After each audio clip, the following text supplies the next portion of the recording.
Hiralal Majumdar Memorial College for Women, Dakshineshwar, Muralidhar Girls College, Kolkata, Raidigi College, South 24 Parganas, Sarojini Naidu College for Women, Joshore Road, and Sri Chaitanya Mahavidyalaya, Habra, in collaboration with the West Bengal State Council of Higher Education. May I take this opportunity to thank each one of you for accepting our proposal, our request, and invitation and taking part in this program. We also have the pleasure and the privilege to announce that we are being joined today by Professor Mohua Das, Honorable Vice Chancellor, West Bengal State University. In spite of her heavy schedule, she has consented to join this program as the inaugurator of the FDP. We also have among us Shami Kamalasthanando, Honorable Principal, Ramakrishna Mission Vivekananda Centenary College, who has kindly consented to deliver the keynote address for today's program. We are also being joined by Dr. Kaushiki Dasgupta, Honorable Vice Chairman, West Bengal State Council of Higher Education. May I now request our honorable guests to grace the dais, please.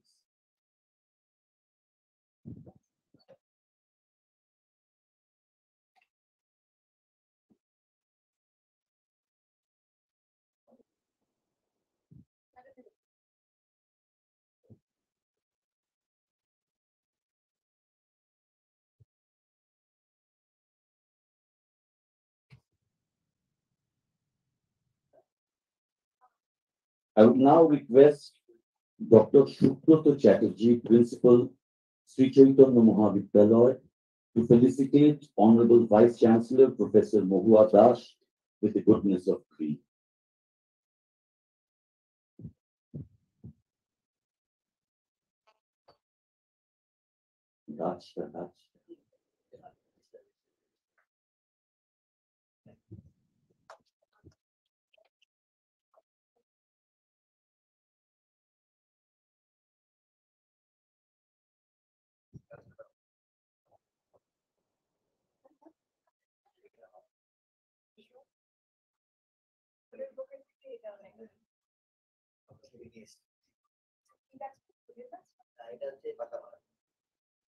Thank you, sir.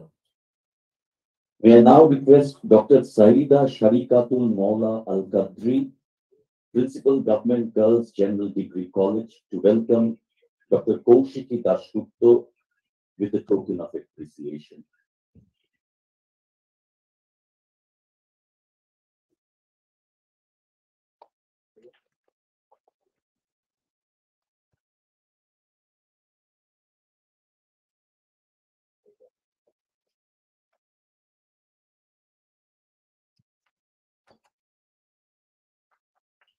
Thank you, sir.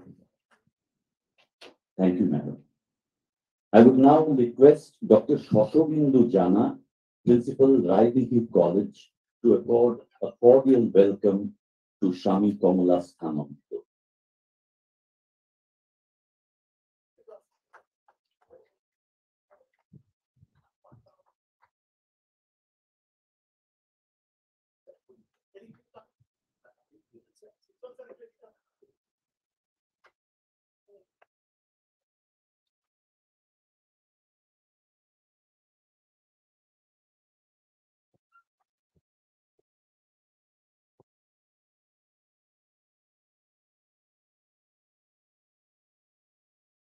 Ladies and gentlemen, thank you, sir. Thank you.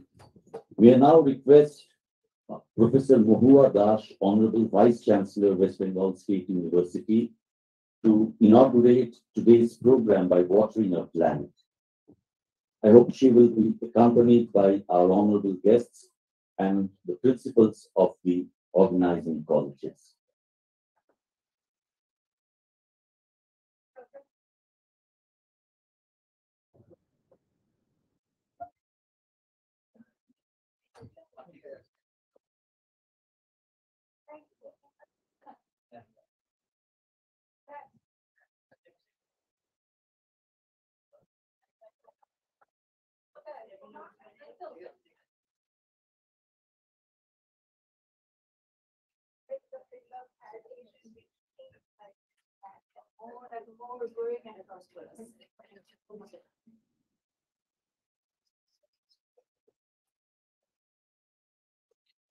Thank you.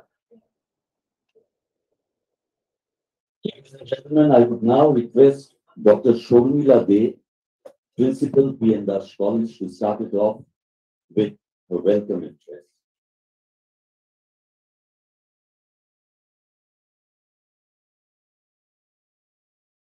Good morning. Respected Professor Mohua Das, Honorable Vice Chancellor, West Bengal State University, Professor Kaushiki Dasgupta, Honorable Vice Chairman, West Bengal State Council of Higher Education, Swami Kamalasthananda, Honorable Principal, Ramakrishna Mission, Vivekananda Centenary College, and Dr. Aparna Chakraborty, Joint DPA, who is online because she couldn't come due to her prior engagement. Respected principals from various colleges who have been kind enough to join this program, and my dear colleagues from different colleges. It is my pleasure to welcome all of you on behalf of P.N. Das College, Government Girls General Degree College, Kirala Mazumdar Memorial College for Women, Muralidhar Girls College, Rayadagi College, Sarojini Naidu College for Women, and Sri Chaitanya Mahavidyalaya on this grand occasion of the inaugural session of the 7-day faculty development program on preparedness for the revised accreditation framework 2022, organized in collaboration with the West Bengal State Council of Higher Education.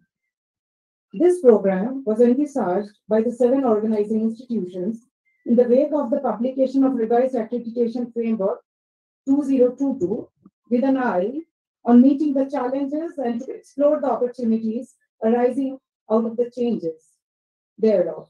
The idea was also to evolve strategies and policies in tune with the emerging trends ushered in by the National Education Policy 2020 and consequent changes incorporated in the revised accreditation framework. Before we get started, special thanks to each and every one of you, respected dignitaries on the dais, for giving us some valuable time out of your busy schedule. Thanks to all our resource persons who have kindly consented to enlighten us on various aspects of the norms and processes integral to the revised accreditation framework. I would also like to express my sincerest appreciation to all of you, dear participants, for being with us here today. Our heartfelt gratitude goes to the West Bengal State Council of Higher Education for helping us with this wonderful space ensconced in a lush green landscape and yet loaded with all modern amenities and state-of-the-art technology. I also thank all colleagues in the 7 colleges who have generously helped us make this event come together. We couldn't have come this far without you. Hope it becomes a pleasurable learning for all of us in the next few days. A gentle reminder to all friends who have joined us online, please keep your microphones on the mute mode through this session as well as the ones to follow. If you have any questions, suggestions, clarifications, kindly text them in the in-call message box. Those attending offline are requested to write their queries and suggestions on a piece of paper and hand them over to the designated teachers who will assist the resource persons take your questions. Thank you very much.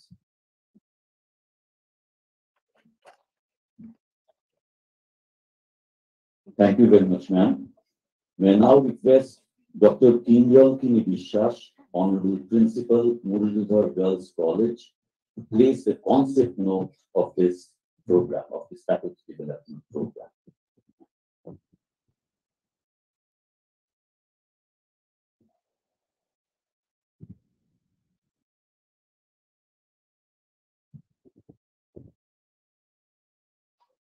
Thank you, Shumon.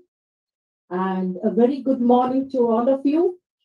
On behalf of the organizers, all of the 7 colleges, I heartily welcome all the dignitaries, participants, special guests who have gathered here today to observe this week-long program on preparedness for the revised accreditation framework.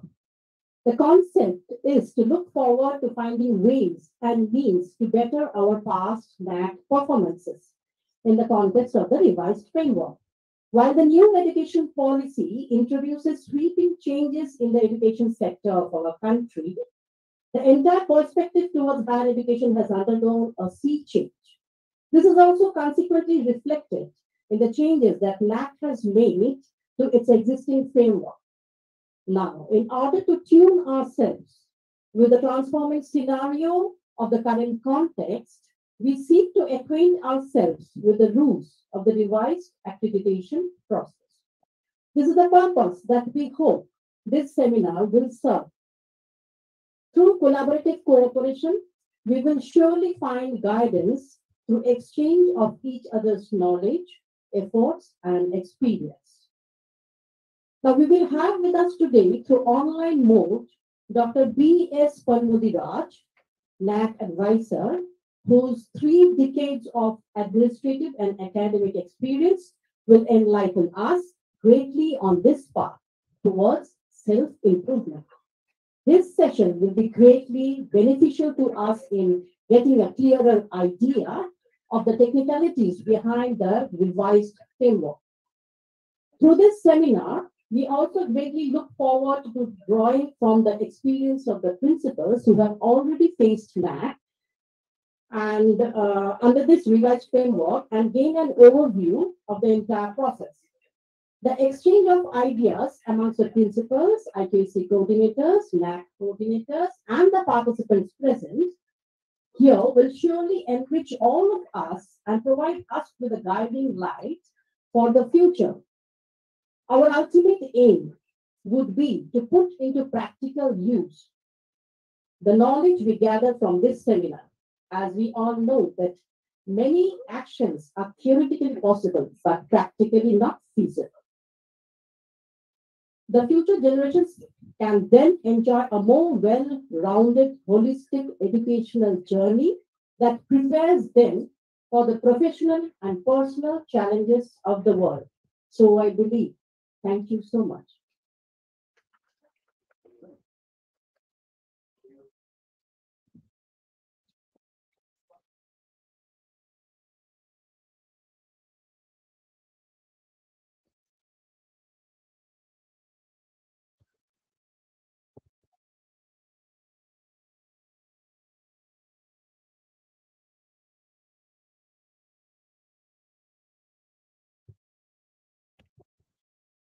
Thank you, Madam. May I now request Honorable Vice Chancellor, Madam, to give her inaugural speech and have a few inspiring words with us.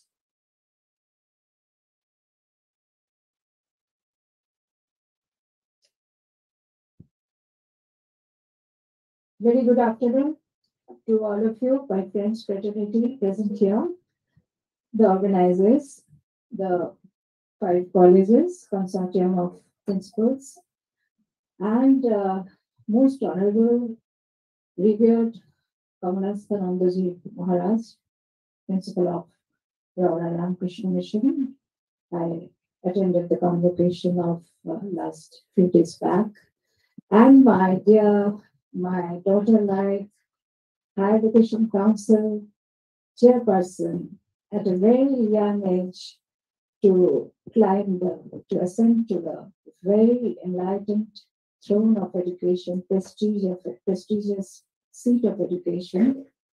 I greet her and congratulate her to be present and to be one of the key person to pilot and to give her consent to organize this particular very important, valuable seminar or workshop in her this particular building of Higher Education Council, with a joint venture of which we are going to enrich ourselves with the current very, very new and advanced policies of research accreditation framework given by NAC and UGC MHRD. So to start with, and this is a very elaborate and long dimensional, multi-dimensional areas of the entire methodology. So I will just give you a preliminary at the outset. I will just give you a preliminary talk about the entire policy and the principle of this, of following this practice for the future development of our institution. And I will hope that all the institutions under the umbrella of my university, the mother university of WBA, West Bengal State, West Bengal State University. Uh, so you will be our hands of strength to associate and assist in the process of NAC. We are going to hold in future, in the near future, because last time, as you must be knowing, the NAC accreditation for our university was not very encouraging due to a lot of things, due to maybe not for this kind of workshop being held with there was a gap in the assimilation and association process with the mother and the child, and the mother and the other sister organizations. This becomes a very stronghold grip on the entire matter, which we might be the particular time we have been losing that time, but fortunately that was not my luck, was not my regime.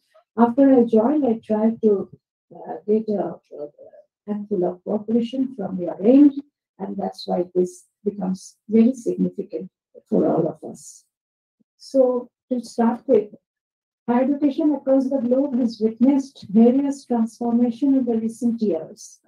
Emergence of new technology and innovations have become a key trend in the global higher education system, such as massive open online courses, open educational resources, etc. Innovations bring the world closer beyond boundaries while adding new and complex challenges for regulatory bodies and accreditation agencies. The change significantly expands the role of technology integration in the accreditation process, as well as minimizing through innovative quality assessment tools.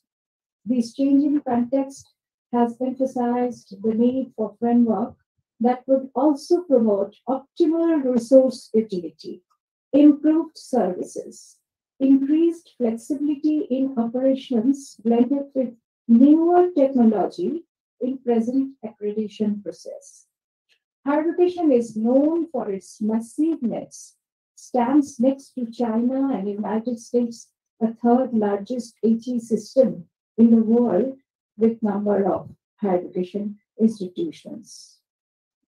Coming to the issue directly, revised accreditation framework, RAF, July 2017, I think it was ultimately issued on 25th April 2017, it was developed in consultation with statutory bodies, experts, and stakeholders.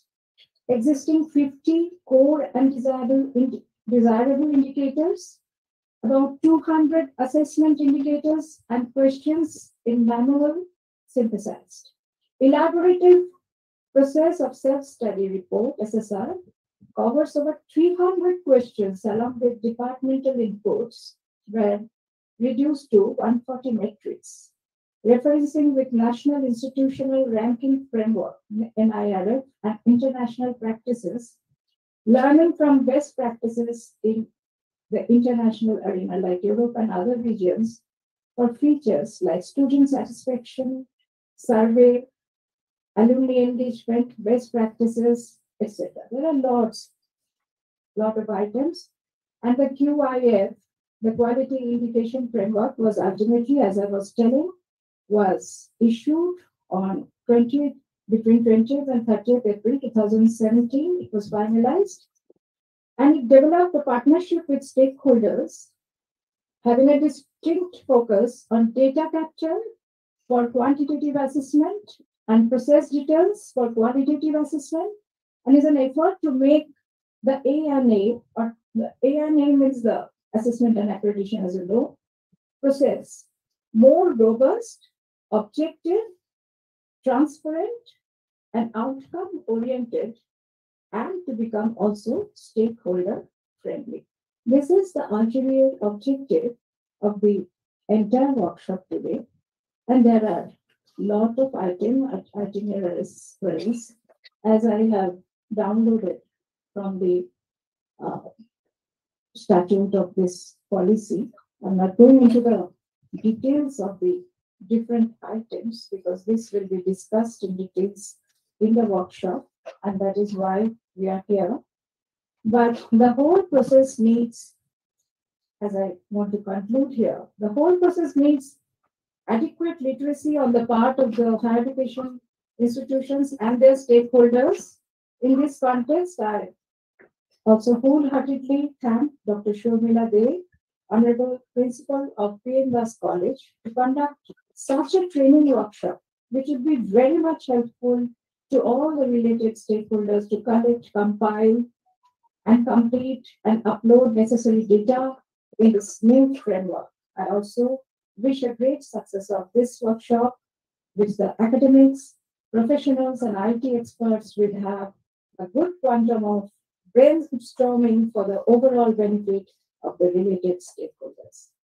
So thank you so much. I wish this workshop a grand success, which is going to be held for coming 7 days.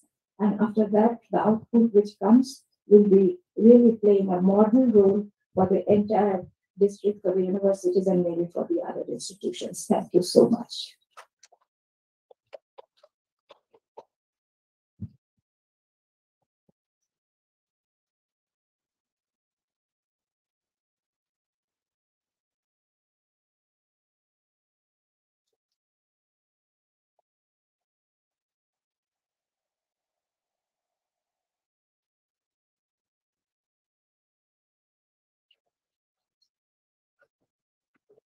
Thank you very much, Madam, for your informative and highly engaging speech, and also for starting things off on a happy note. Thank you, Madam, once again. May I now request Dr. Kaushiki Dasgupta, Honorable Vice Chairman, West Bengal State Council of Higher Education, to have a few thoughts with us, to share a few thoughts.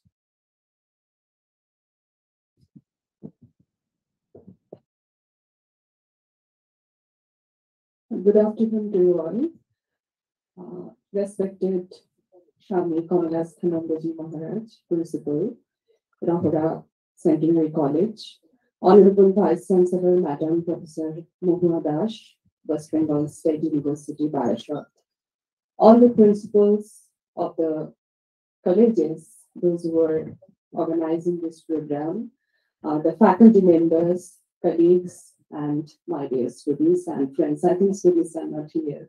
So, my esteemed colleagues from different colleges and friends. So it's a rare opportunity for me to address such an occasion where these academic institutions from a particular region, they're bringing to us these wonderful academic as well as administrative deliberations and engagements for quite a long period of time for 7 days faculty development workshop. And I'm feeling very much blessed and honored to be a part of this program and also this Council of Higher Education, West Bengal State Council of Higher Education.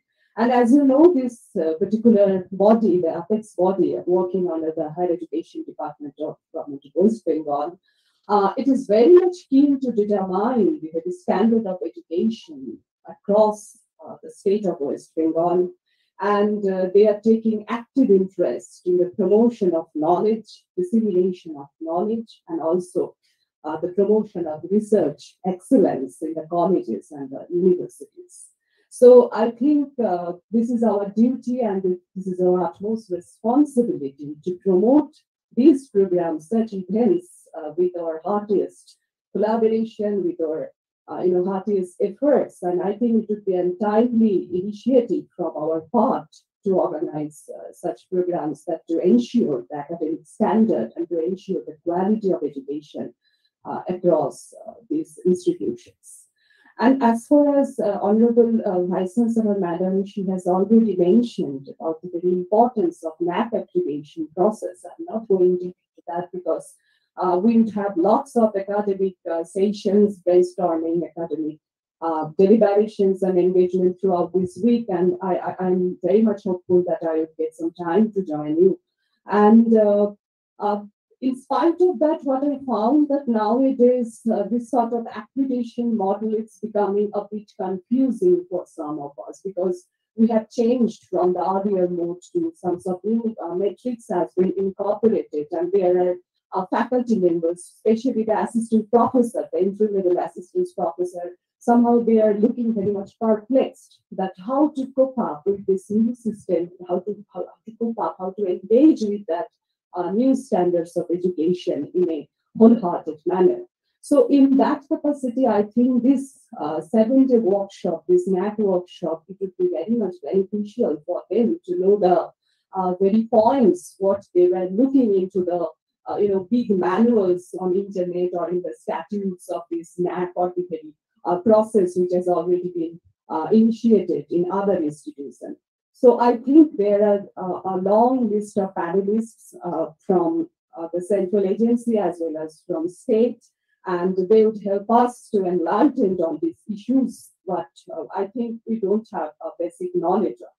And as far as our this sort of organizing NAT workshop, what I found that sometimes speakers are coming from outside the state and they are giving lectures and we are taking notes and we are putting some points, putting our questions, but ultimately somehow again we actually come back to the position where we started our journey. So I would request the organizers and also other dignitaries who are present here to make it a very vibrant, interactive session. That one-way traffic and one-way lecturing on some issues, ultimately it would be meaningless. So I think good response that we would get from our audience, from our faculty members, and we would get something to know how does this accreditation process and how does this work?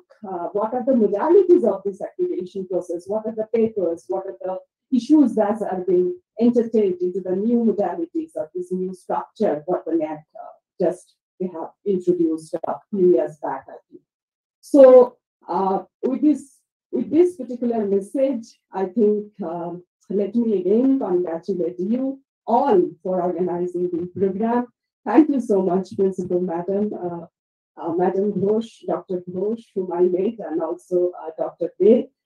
Thank you so much again for inviting me. Thanks.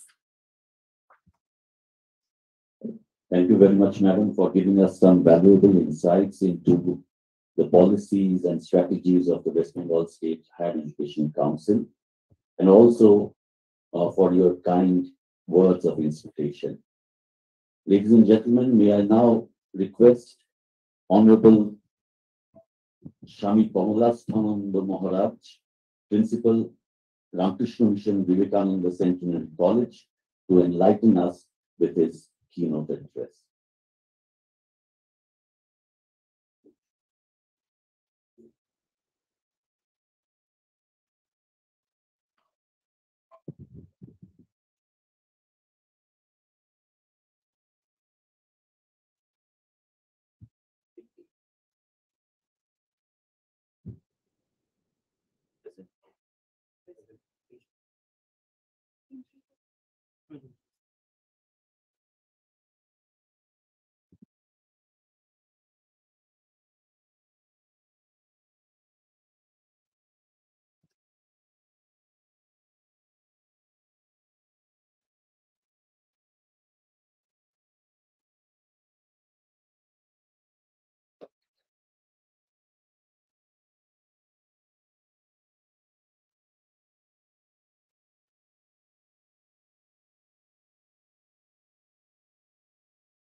So, most respected Honorable Vice Chancellor Madam, and also respected Honorable Vice Chairman of West Bengal State Council of Higher Education on the dais, and all respected principals of the 5 colleges, and also including the principal of Swarajini Nandi College.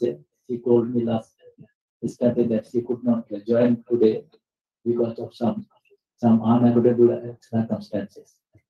And all the respected teachers, teaching faculty of 5 colleges, or maybe other colleges also, faculty members are present there, and all other dignified persons present there. Also, the Bonbodhiraji, he is also very honorable person of NET. Now he is advisor, previously the deputy advisor, and he has a long experienced person of the NET body. And our actually present this item is preparedness for revised accreditation framework. And it was actually this year, 2022, from 1st June, new revision was incorporated. Previously, 2021 revision, but after that, this 2022 to 1st June, new incorporation, especially the affiliated degree colleges, UG and PG colleges.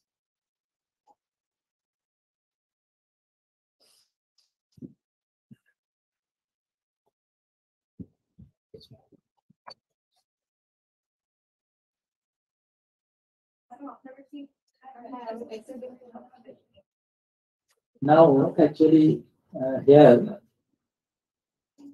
in the NAP website, if we put this address, this online apply, then this window will come. And here we see that will be effective from 1st June 2022. Revised manual of affiliated and constituent college. It is effective from 1st June 2022.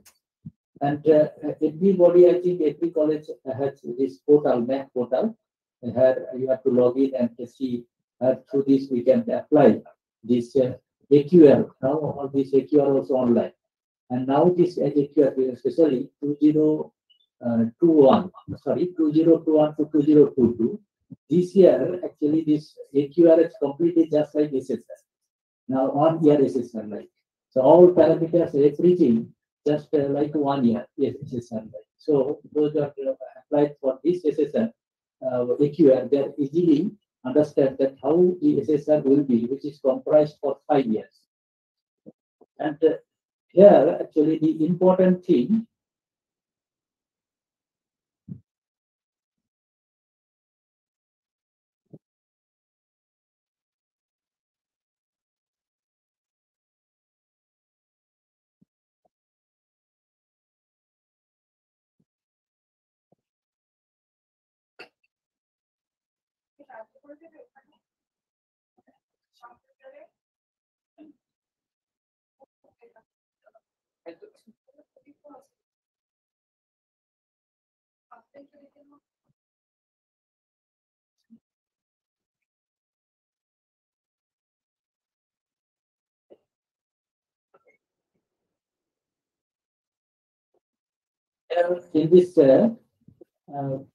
in this new framework, here we have get this total criteria 7 and key indicators 32 and qualitative metrics 21 and quantitative metrics 34.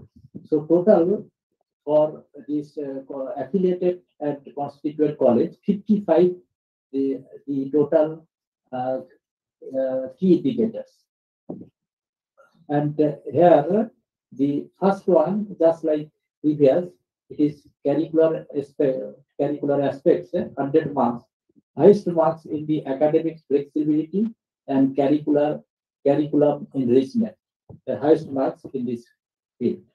And the teaching learning evaluation, just like previous, it is also 350. And here highest marks in students' performance and the learning outcome. So this actually basically more important in this present 2022 student performance and this learning outcome. It's 90 marks allocated. And after that, students satisfaction survey, triple SSS, where 60 previous it was also 60. And this students satisfaction survey it was done through online just like previous one. And this third one, that is the research, innovation and extension, 110 marks, highest marks in extension activity. So those maximum college are UG college. For this purpose, maximum marks allocated for not for research but for extension activities. So extension activities means through NSS and through this work with the village and all this collaboration. So these are more emphasized in this new framework.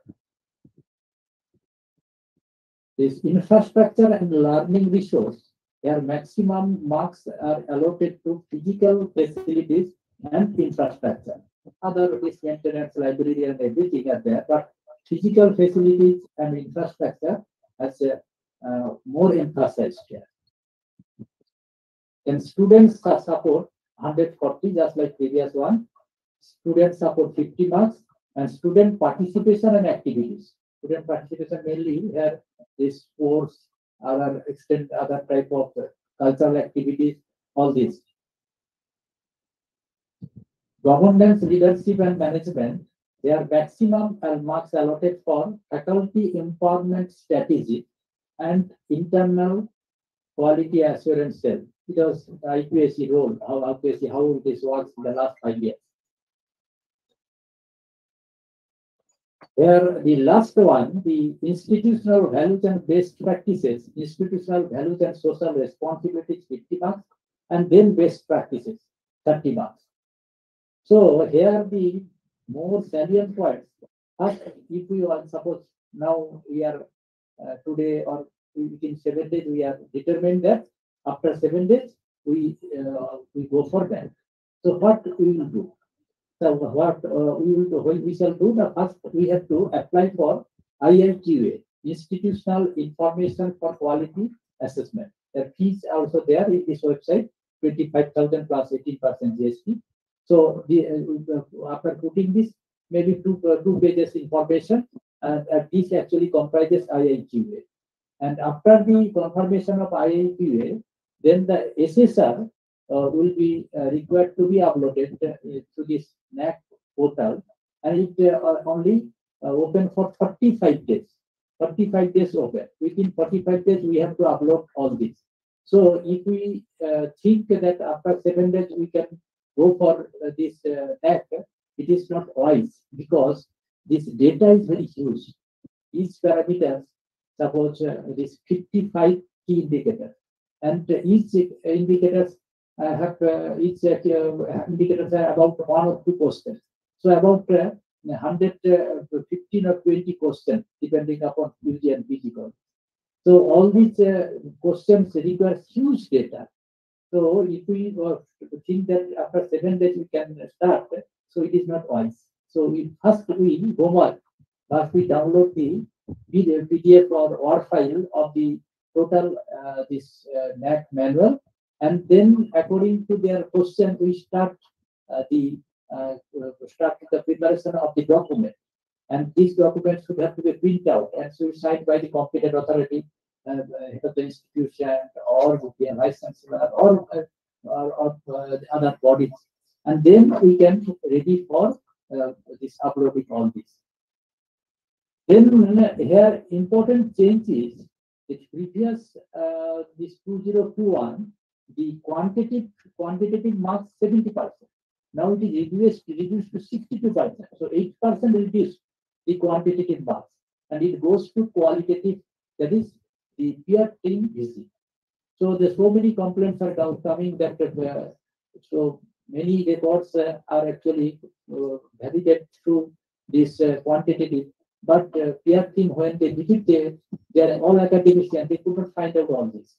So for this purpose, again, this 8 marks started from the quantitative matrix, and it actually adds to the qualitative matrix. So from the 1st June, this new this type of new type of this type of distribution of marks we have actually getting this. And after the submission of SSR, then this DVB, data validation and verification and validation start. And it will take 1 month depending upon that they put for some questions, queries. We have to answer within 15 days. If we take more time, then maybe 1 month or 40 days, they will finish the data validation. And after the data validation, actually the quantitative matrix grade number will come. It is called pre-qualifier. Pre-qualifier, any institution get 25% of the total score qualification, then they are actually eligible for the next last one, that is peer team visit, on-site visit. So all those are actually, we are ready for do this. So we are very confident that we are at least get 25% mark qualification mark, so that everybody actually qualified for this peer team visit. Otherwise, if we do not qualify, all money will be forfeited, because this type of DBB process and this SSR process, there are also huge fees.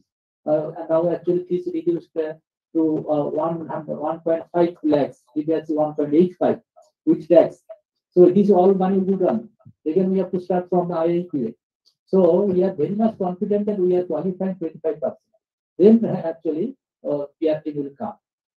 And PRT will come within 3 months from the total, from the pre-qualification process of the within 3 months, 90 days. Within 90 days, they will come.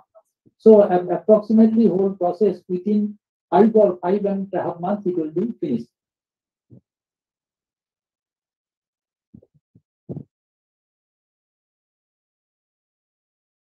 And this all the great institutional grade, just like previous one, same. This 3.51 and above, A++, 3 up to 3.50, A+, and up to 3.25 A, up to 3, that is B++, and so on and so forth. Now another important thing here, especially during AQR, we are also facing, and also SSR, we are also to face that here this data, which period we will take consideration.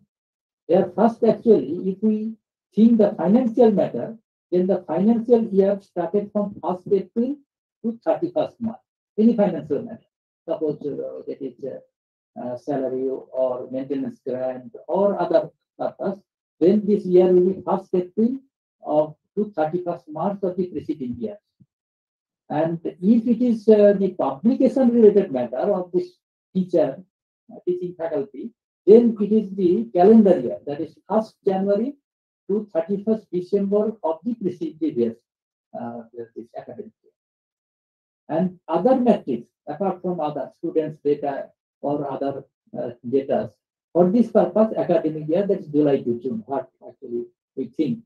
So these 3 type of year, it is we are I think all we are here for this type of problem, or we also solve this problem during AQR.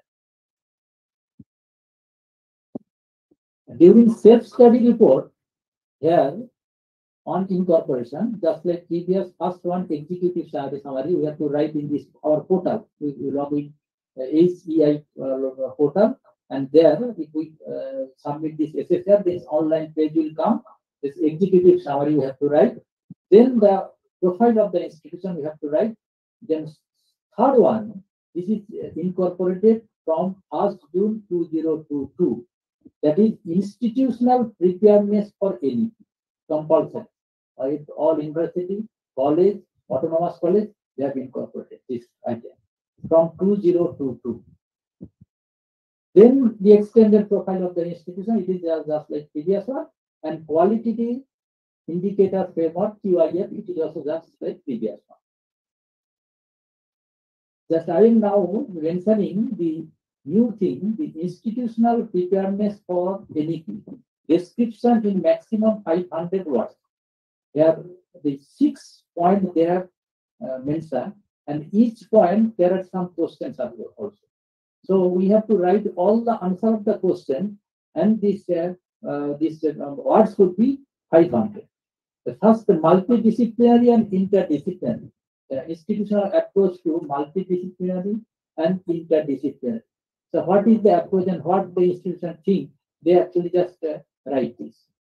Then academic bank of credit, because 13th May 2022, latest UGC has given a circular to all university and all colleges that academic bank of credit, the UGC started in their portal. And through this portal, all higher education institutions have to log in or register. And after that, students also will be registered. All credit they have earned, they all should be their deposit there. And this is the concept. So latest actually 13th May 2022, UGC has notified this circular. So we have to think our thinking or any preparedness, or suppose institutions suppose register there. So we can write if we actually go for the NAP. Then skill development. Skill development means this new UGC policy that every the academic session of a general degree colleges, they actually incorporated some skill parameters. Skill parameter, when the student pass out from BA, BSc, BCom, they have to take one course with a skill. That is the skill with NSDC or in this way. All skills are aligned in this way. So our thinking or preparedness for this incorporation of any skill into the student general curriculum. Appropriate integration of Indian knowledge system, teaching of Indian language culture using online course. So any type of course, just like other language or this Indian knowledge system, any course we are ready to start for this NEP purpose. Focus on outcome-based education. It is very important from more than 5 years. UGC and NAC also telling this outcome-based education. So outcome-based education, we have to be start for this, and how to calculate all the parameters quantitatively, and how can assess the student quantitatively. This outcome-based education we have to incorporate in our syllabus, so that all syllabus, all the question should be quantitative way. We can assess that all emotional aspect, other aspect we can calculate. This OB sum we have to, for this separate workshop required, because not a singular thing. It is a very emerging field in higher education. Then distance education and online education. So UGC all you have, I know that 2021, maybe the UGC latest circular, they have told that up to 40% online course, which actually comes through the NPTEL or other UGC or other online platforms of Spoken Digital of IIT Mumbai. So all these platforms student can take courses, and this course can be taken into account for that earning credit. And this actually 40%. We can previously 20%. Now UGC told 40% can be incorporated into their curriculum. So for this purpose, this online education or distance education, where ODL mode is there in university, this ODL, they can put forth this approach that they are thinking about or doing ODL mode in their curriculum. So this 1 to 6 point, previously 2021, this point was not there, but we have to write again 1 to 6 point for our own institution. Now this I am just our learned resource person. Afterwards they will discuss thoroughly. Just I mention that each criteria, each key indicators, what is actually important for us at present for each criteria. First, actually, this criteria 1, curricular aspect, 4 or 5 things very important. That is add-on certificate value education course offered during the last 5 years. So every institution perhaps will doing this because it is known to everybody. And for this purpose, this certificate course, we have to make this brochure. This course actually syllabus, what is this, what is the duration? As per UGC regulation, it's minimum 30 hours.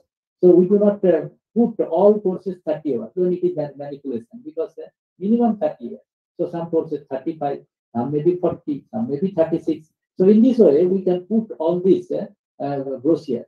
And then this after this certificate, student getting certificate, so their honor for certificate we have to be scanned. Well, these are the proof we have to be upload in their question. Then the integration of this cross-cutting issues, that is professional ethics, gender, human values, environment, sustainability into the curriculum. We have to every syllabus we have to be find out that this portion is for this portion is for this. The percent of students undertaking project work, field work, internship in the last academic year. So any student doing the internship or project, then we have to be thoroughly jot down all this, and project work, they scan copy all this, and the project completion report also scan copy. These are the proof required for uploading all this data. And the feedback on the academic performance, especially there, the for student, teacher, employers, and alumni, we have to be taken the feedback from the 4 partners regarding the academic performance and ambience of the institution. Only this point. So these 4 or 5 issues we have to be taken care very carefully to answer properly the curricular aspect. Now the teaching, learning, evaluation, here also 6 issues we have to be answered. Percentage of the seat, we have to be total seat capacity, authenticated seat capacity of the student, and how much we have filled up. Here also we have to give this data. Again the field against the reserve category. Suppose as per rules that is 22%, 7%, 17%, it is all this. Now how much we actually filled up it is last academic 5 years. So all this data we have to be put. Student with full-time teachers ratio. Full-time means according to UGC or higher education, that those teachers actually taking the classes in the 90% of the total the academic hours. At least 90%. So at least 90% those are taking classes. They are called full-time. Below there, they are not to be considered. So this ratio and the full-time total sanction post from government, we have to put the government or everything, prove that suppose 40 posts are there or 80 posts are there. So we have to put all this document to them to satisfy their queries. And then regarding their full-time teachers, their qualification regarding up to high school, how many are there, all this. And the mechanism of internal and external assessment, it is also to be put forth. And then this PO, PSO, and CO, these are actually part of this OBE. What I told you previously, this outcome-based education, this PO, PSO, and CO, these are the part of this outcome-based education.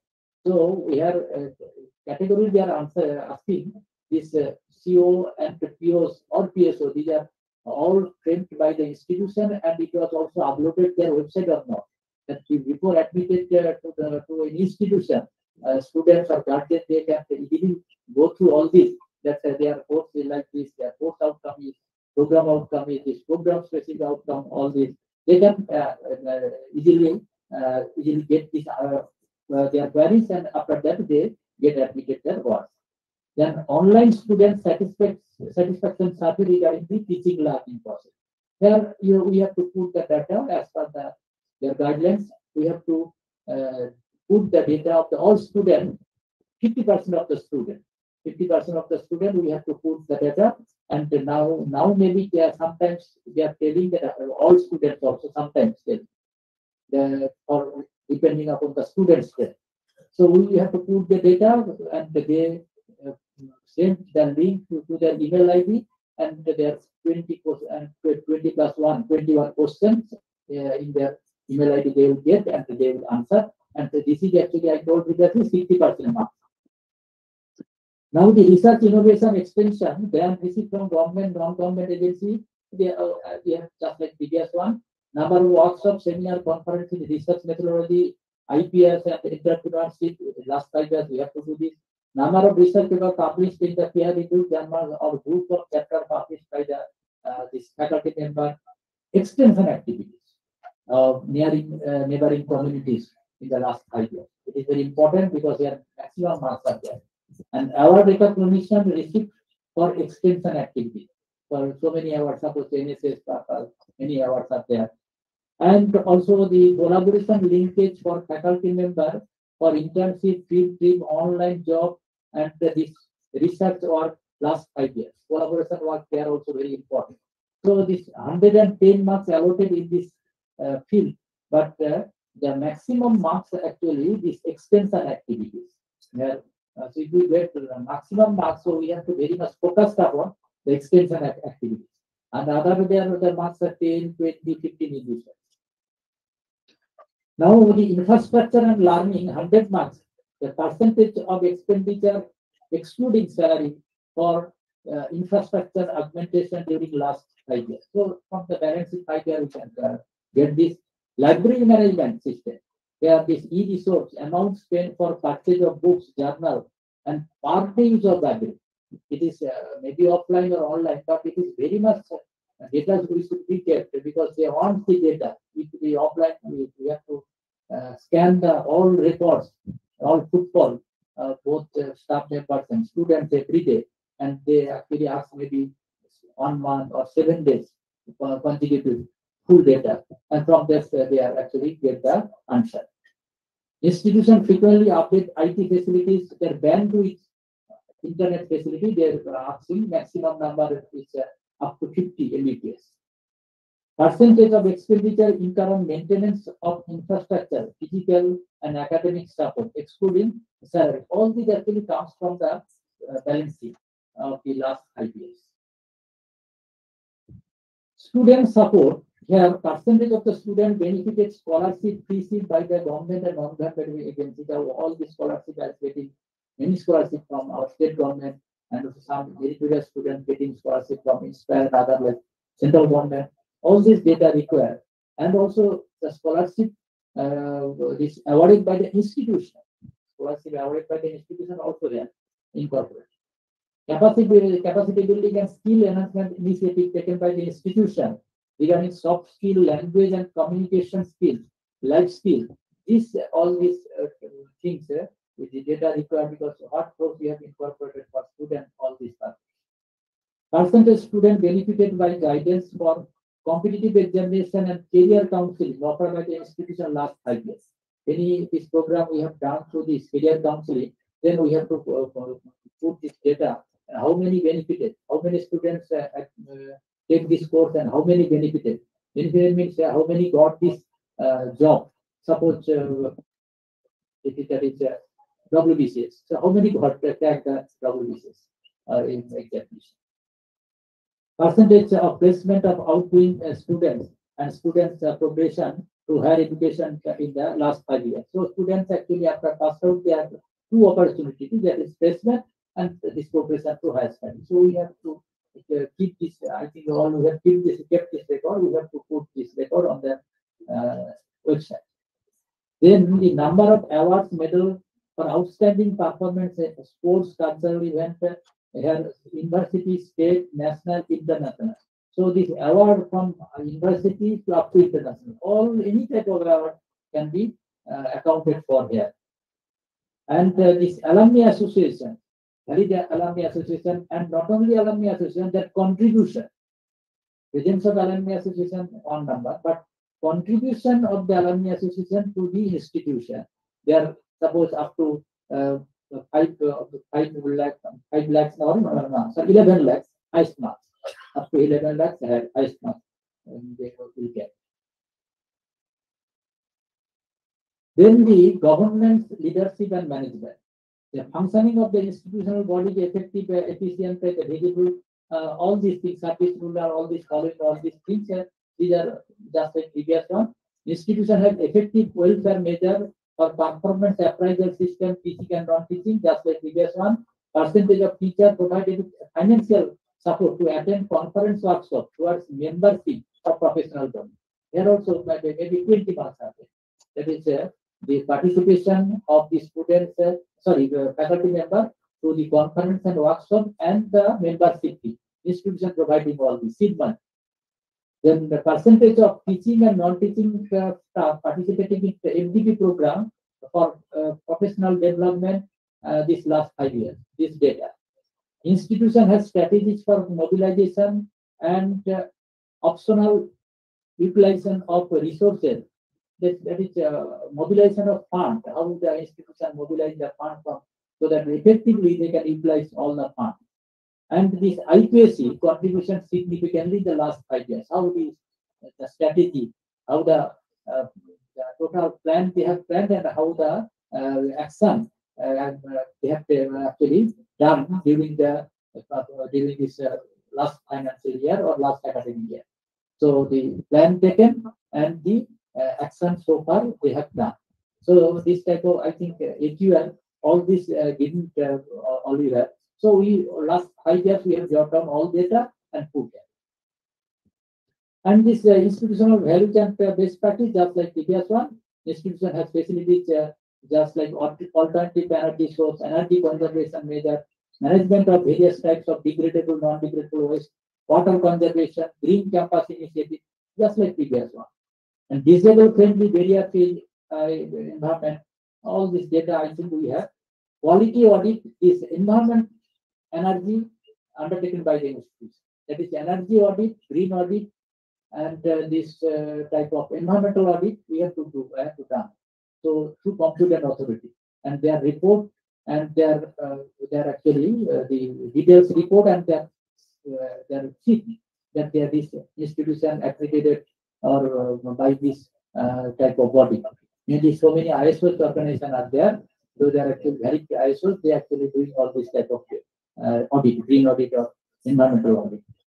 Then the best practice, just like previous one, it is there. The two best practice of the institution we have to put there. So in the short span of this introduction, I actually just enumerate. These are the very salient points. These things will be discussed in the coming 7 days of all the learned resource person. They will discuss thoroughly in this point, and I think all we understand through this seminar the importance and the tidbits of the different key indicators, and also the sub questions of this key indicator, and how we can successfully answer all those queries those asked by the NAC in the new accreditation framework, which was started from 1st June 2022. So I think I do not waste the time. I think time will maybe up.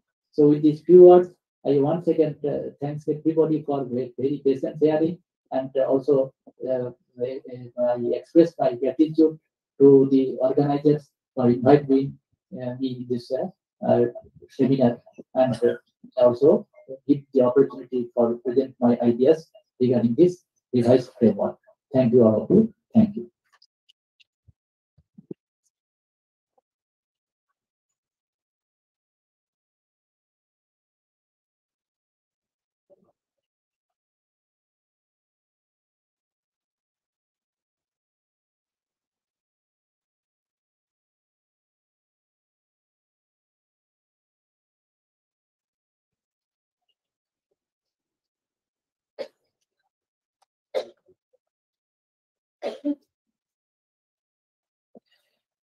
Thank you, Maharaj, for offering us an in-depth analysis of the revised manual of accreditation, the procedural details of application, the preparedness for the NEP 2020, and also a criterion-wise analysis and strategies to be adopted by the institutions in the wake of the new accreditation framework that has been published in January 2022. Ladies and gentlemen, may I now request Dr. Shoma Ghosh Honorable Principal Hiralal Mujumdar Memorial College for Women, Dakhineshwar, to propose a vote of thanks.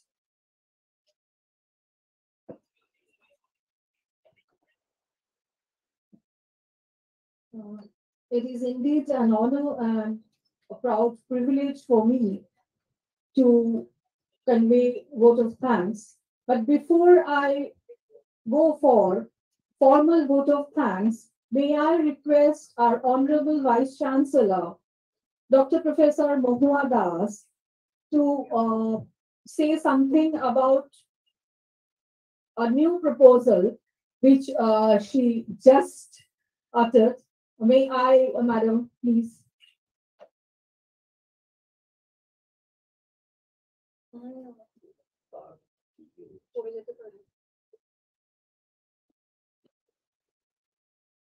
Thank you, all of you. Just now, in course of hearing to Mohan's very illuminating speech and lecture, stage by stage, towards the completion of the revised accreditation framework, right? It just struck my mind that so many details work have to be done to the various colleges and institutions where the proper equipments, the proper informations, and the strategy making is really wanting.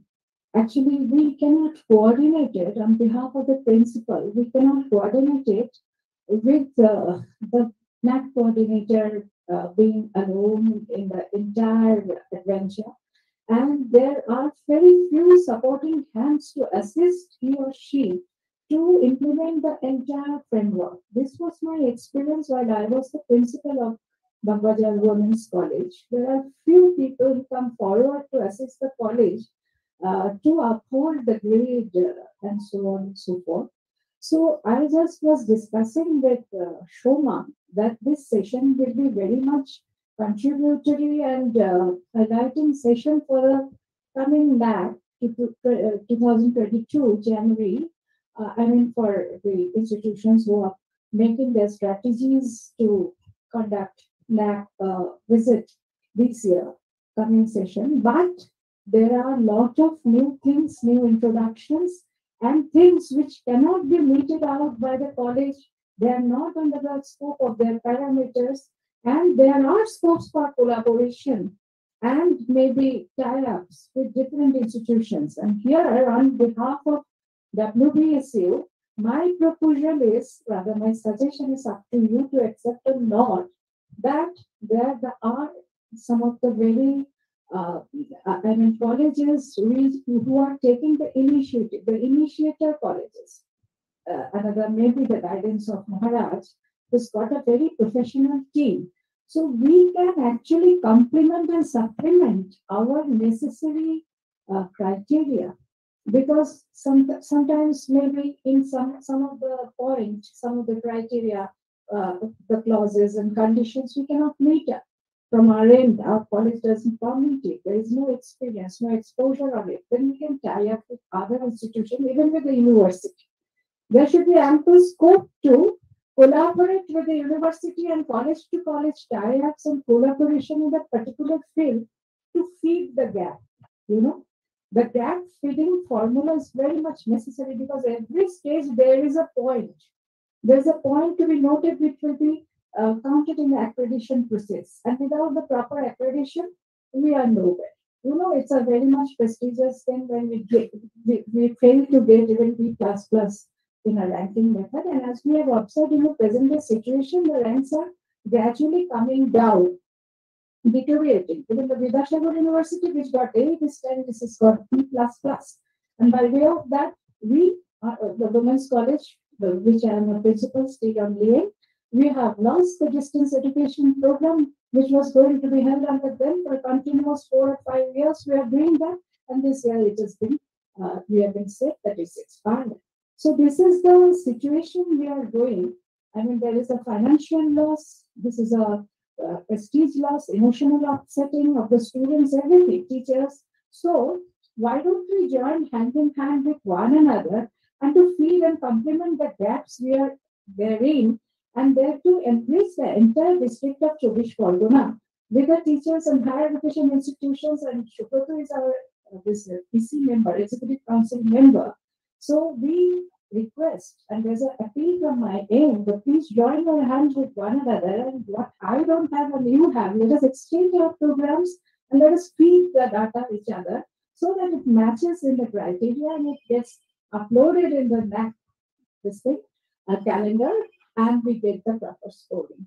So this is my idea. Please give it a thought. For this 7-day session will be there, and where we meet, the friend in need is a friend in need. So let us be friends, let us join hands, and where there is a gap, there's a filling up of gaps, we should collaborate, we should go in for merger, tie-ups, collaboration, exchange programs, and whatever vacancy, whatever vacant space is there, we have to fill it up under the guidance of our revered Maharaj, the higher education institution.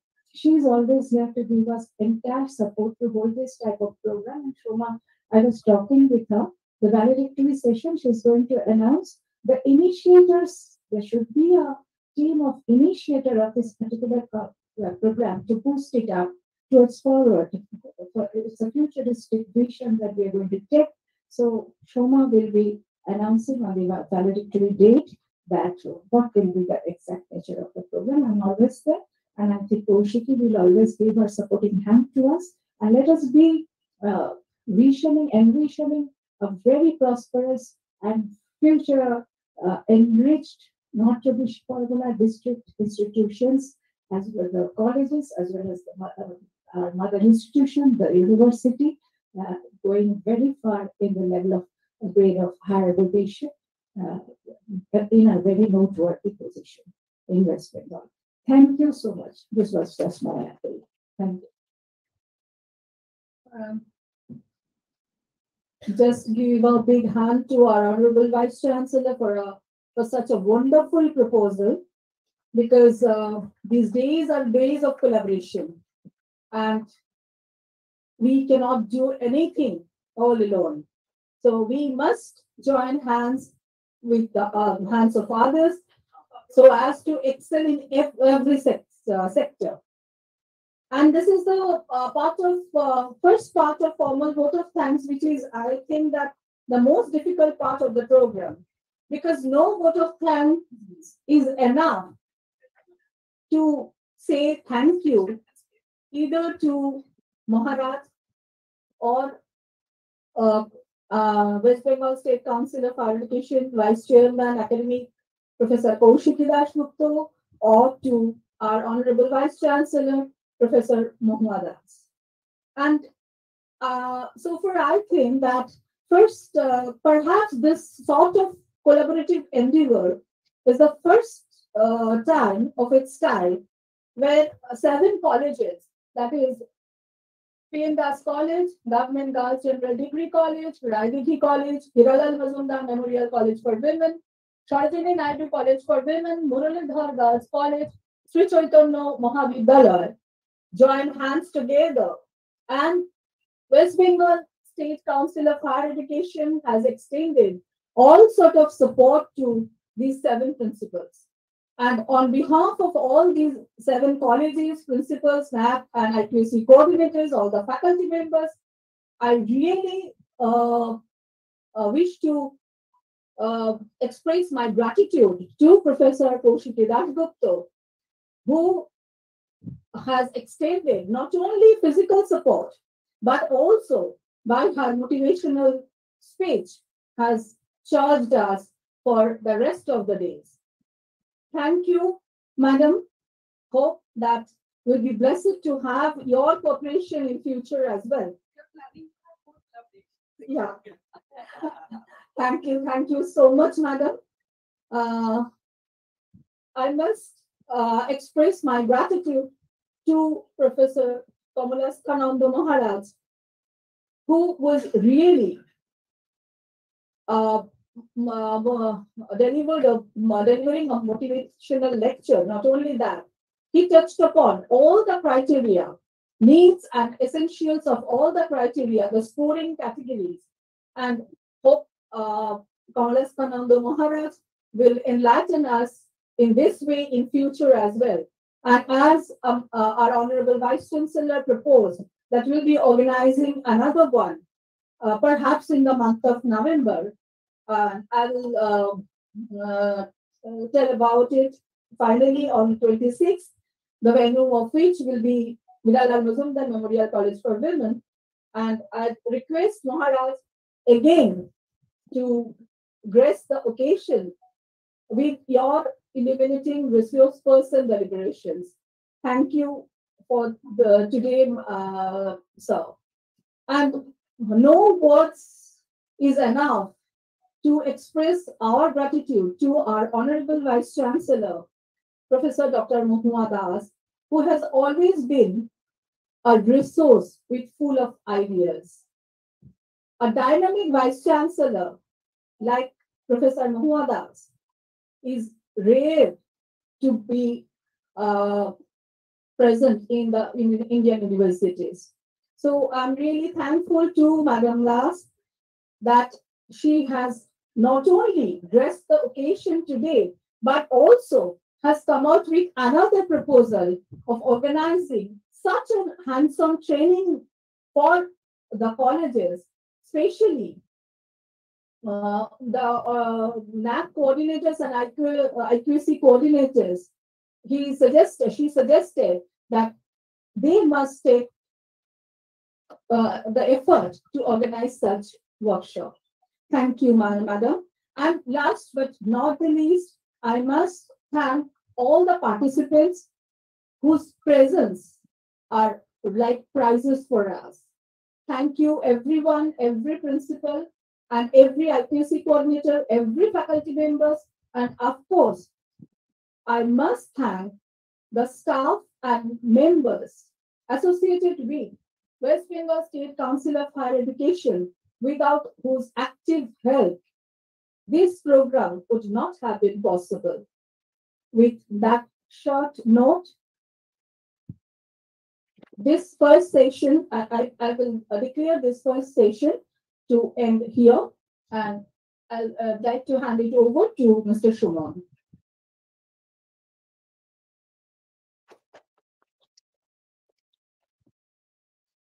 Thank you, Madam. Friends, with this, we come to the close of the inaugural session, and we're going to have a long 90-minute lunch break now. Lunch will be served downstairs in the cafeteria from 1 p.m. maybe, from 1:30. So we reassemble over here in this auditorium at 2:30. And the speaker for next session, the first technical session of the FDP, is going to be Professor Dr. B.S. Ponmundi Raj. He is the advisor in NAC, and he will be speaking from 3 p.m. So let us all reassemble over here at 2:30 p.m. Thank you very much.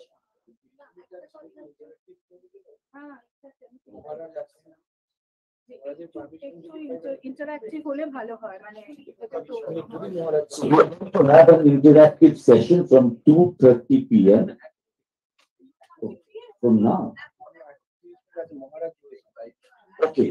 মহারাজ যদি permission দেন আমরা কি একটু 30 minute একটু চর্চা করতে পারি আপনার সঙ্গে because we have assembled here for hands-on training. So lots of people are there, they have queries, so relatively interactive. So this house is now open to questions for Swami Komala Sonando Maharaj. We'll be having an interactive session. All of us. Let's say that it is not actually questions. We rather interact with each other. Okay, okay. So we are going to have an interactive session from now onwards to maybe 1:30 p.m. After that, we'll be going downstairs to the cafeteria and have our lunch.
Academic bank of credit এটা ইউজিসির already একটা portal বানিয়েছে। এই পোর্টালটা already abc.gov.in, সেখানেই যদি আপনারা যান ওখানে দেখবেন যে ইউজিসির লেটেস্ট ওই সার্কুলার আছে, লেটেস্ট রিগার্ডিং দি এই policy, regarding the policy, the latest circular 13th May 2022। সেই অনুযায়ী সেখানে বলা হচ্ছে যে টোটাল সমস্ত ইনস্টিটিউশনকে ওইখানে পার্টিসিপেট করতে হবে, মানে ওই ওখানে রেজিস্টার করতে হবে।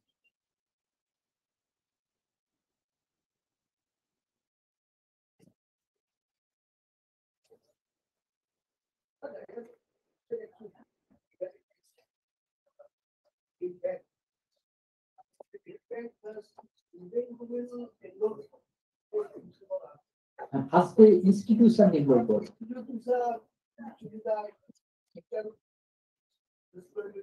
হ্যাঁ। They will claim for their credits, which they can borrow from other institutions. Because this NEP's purpose is there are multiple entry and multiple exit. Maybe from books as well. Suppose one student actually completed first or second semester from your college, suppose, and after that his father transferred to maybe other state, Kerala or Maharashtra, and there he or she want to study in another college or another university. Then he or she could not take admission from first year. He has to take admission from third semester because whole credit, first and second semester credit already in his or her bank. And when he admitted that institution see that he has successfully completed first semester and second semester with qualifying credit, then according to their institution rules or regulation or vacancy, they can admit the student in their institution.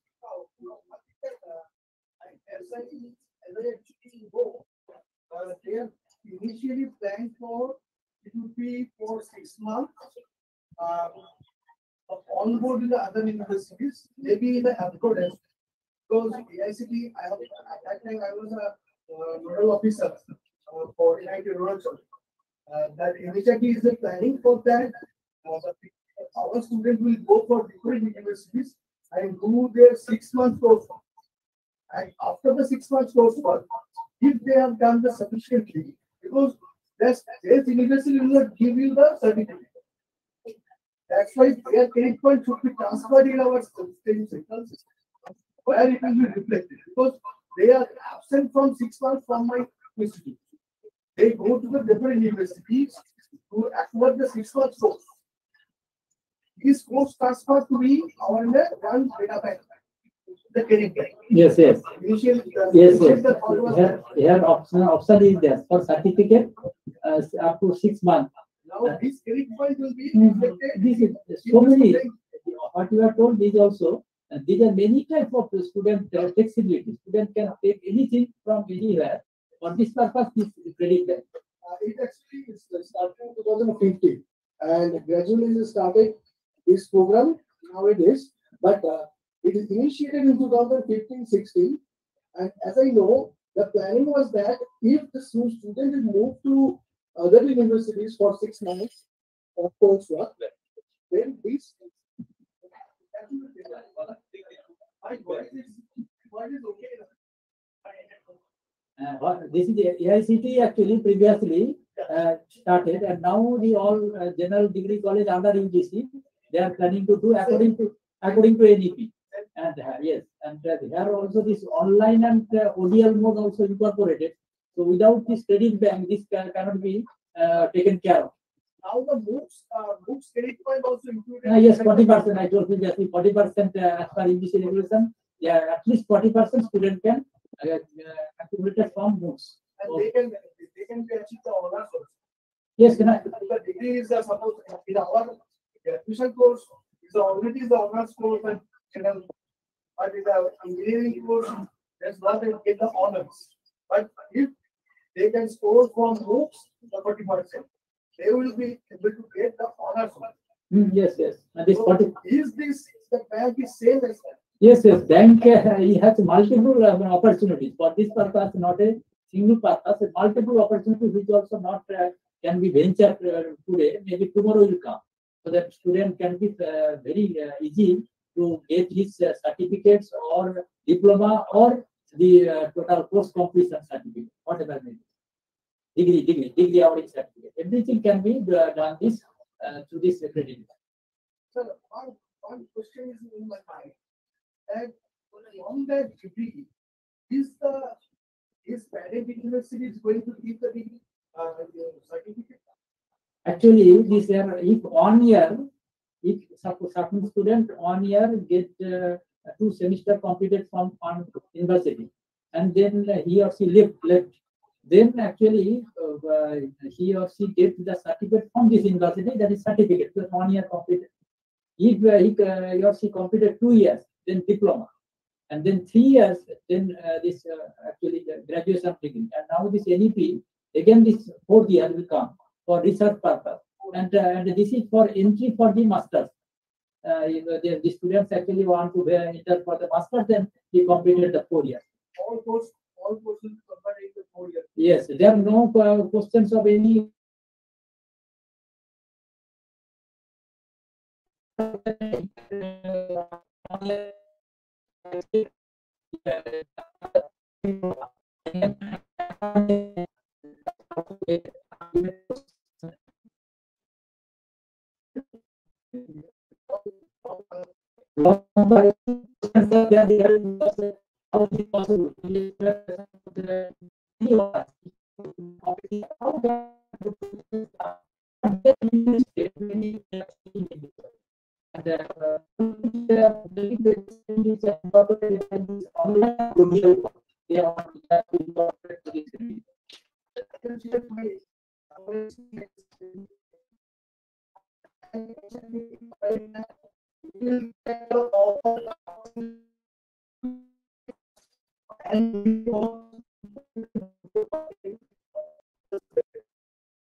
So I will watch my marks. That is a very critical thing of that. Now, IPS bank system, that is a gate bank system. Is it flexible to get anywhere from any university? Then it's okay. But otherwise, the pool is very fundamental. Yes, yes. That will be very difficult to do. Yes. Because their mind setup is that if I go for 6 months study in the abroad, when is the more costly? Yes. From my side. For this purpose, they incorporated the readiness of the institution for NEP. They have not told that how much they have incorporated. They only use the terms readiness.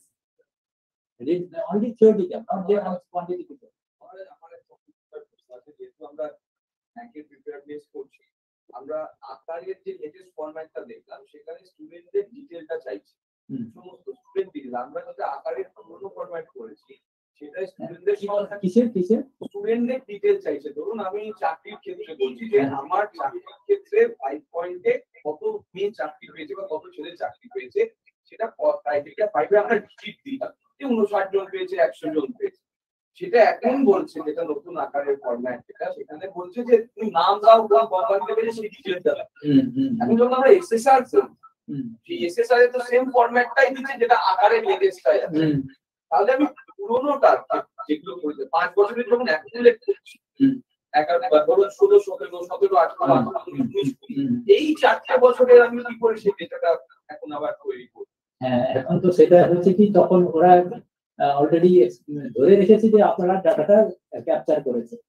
এখন এটাকে আপনাকে মানে by student ধরে ধরে ডেটাটা collect করতে হবে, কারণ otherwise কোম্পানির নাম প্লাস তার অ্যাপয়েন্টমেন্ট লেটার দরকার, যেটা ওই বছরে ওই একাডেমিক ইয়ারতে পেজে খুব দেখাতে হবে, কোন কোম্পানি বললেও হবে না, অ্যাপয়েন্টমেন্ট লেটার ছাড়া খুব করতে পারবে না, 5টা ছেলে মানে 5টা অ্যাপয়েন্টমেন্ট লেটার। এই যতগুলো পাবেন ততগুলোই অ্যাকসেপ্ট হবে। আমি যদি 5টার মধ্যে 4টে 4টেই অ্যাকসেপ্ট করি, সেটা ওটা এটাতে অ্যাকসেপ্ট করবে, মানে কারণ এটা পরের বার থেকে অ্যাকসেপ্ট হবে না অটোমেটিক। যেটা এই 2021 to 2022 তে সেটা একেবারে just like short form of SSR, এখানে কিন্তু ওদের ডাটাতে অলরেডি থেকে আছে। এই যে নতুন ফরম্যাটে এটা একটা সুবিধাও আছে, অসুবিধা দুটোই আছে। সুবিধা একটা যে আপনি যদি থরলি 1 বছর কাজ করেন এবং 1 বছরের একিউআর যদি আপনি দিতে পারেন, তাহলে 5 বছর পরে অটোমেটিক্যালি আপনার কাছে যখন রিভিউ পেজে আসবে, আপনি যখন বলবেন যে I want to go for NAAC accreditation, IHP যদি স্যাটিসফাই হয়ে যায়, অটোমেটিক ওরা এসএসআর জেনারেট করে আপনাকে পাঠাবে। এখন কি হতো, এসএসআর আপনি জেনারেট করে পাঠাচ্ছেন, ওরা অ্যাকর্ডিং টু দেয়ার একিউআর যে 5টা বছর জমা আছে, অটোমেটিক এসএসআর জেনারেট করে আপনার কাছে আসবে। এটা আর কি, আপনি কোনো ডেটা নতুন কিছু দিতে পারবেন। কিন্তু এখন এই জায়গাতে আপনার যেহেতু নতুন করতে চাইছেন, তখন আপনি দিতেই পারেন, কারণ আগে তো অনেক এই বিগত 3-4 বছরে নানা ফরম্যাট এসছে। আগে পুরোটাই অফলাইন ছিল, সেখানে শুধু পিডিএফটাই পাঠাতে হতো, তারপর কিছুটা একটু অনলাইন হলো, আর 2021 থেকে ফুল অনলাইন, জাস্ট লাইক এসএসআর। তাহলে এই যে ট্রানজিশন অবস্থায় ওই স্কোপটা আপনারা পাবেন যে আগের ডেটাটা মডিফাই করা। কিন্তু এই পরের দিকে ফ্রম 2021 এর অনওয়ার্ডস যারা করতে যাবে, মানে 5 বছর হবে, তাদের কিন্তু আর স্কোপ, তাদের এই 5 বছরের অ্যাকুমুলেশনটাই আলটিমেট এসএসআর এ কনভার্ট হবে।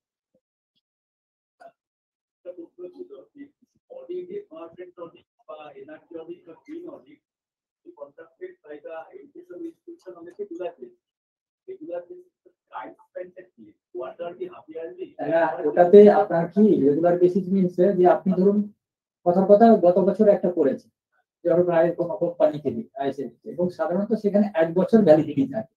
ওই যে ওরা সার্টিফিকেট দেবে প্লাস ওরা রিপোর্ট দেবে যে আপনার ইনস্টিটিউশন এইগুলো আপনাকে আগামী বছর ফুলফিল করতে হবে। এবার নেক্সট ইয়ার যখন সাপোজ 1 বছর কমপ্লিট হলো, আপনাকে তখন আবার ওই 3টে ডাকতে হবে, ওরা তখন দেখবে যে আগের যে রিপোর্টগুলো ফুলফিল করে দিবে, তখন আবার আপনাকে রিভ্যালিডেট করে সার্টিফিকেট দেবে। এইটা হচ্ছে রেগুলার ইয়ার চলবে আর কি। আপনার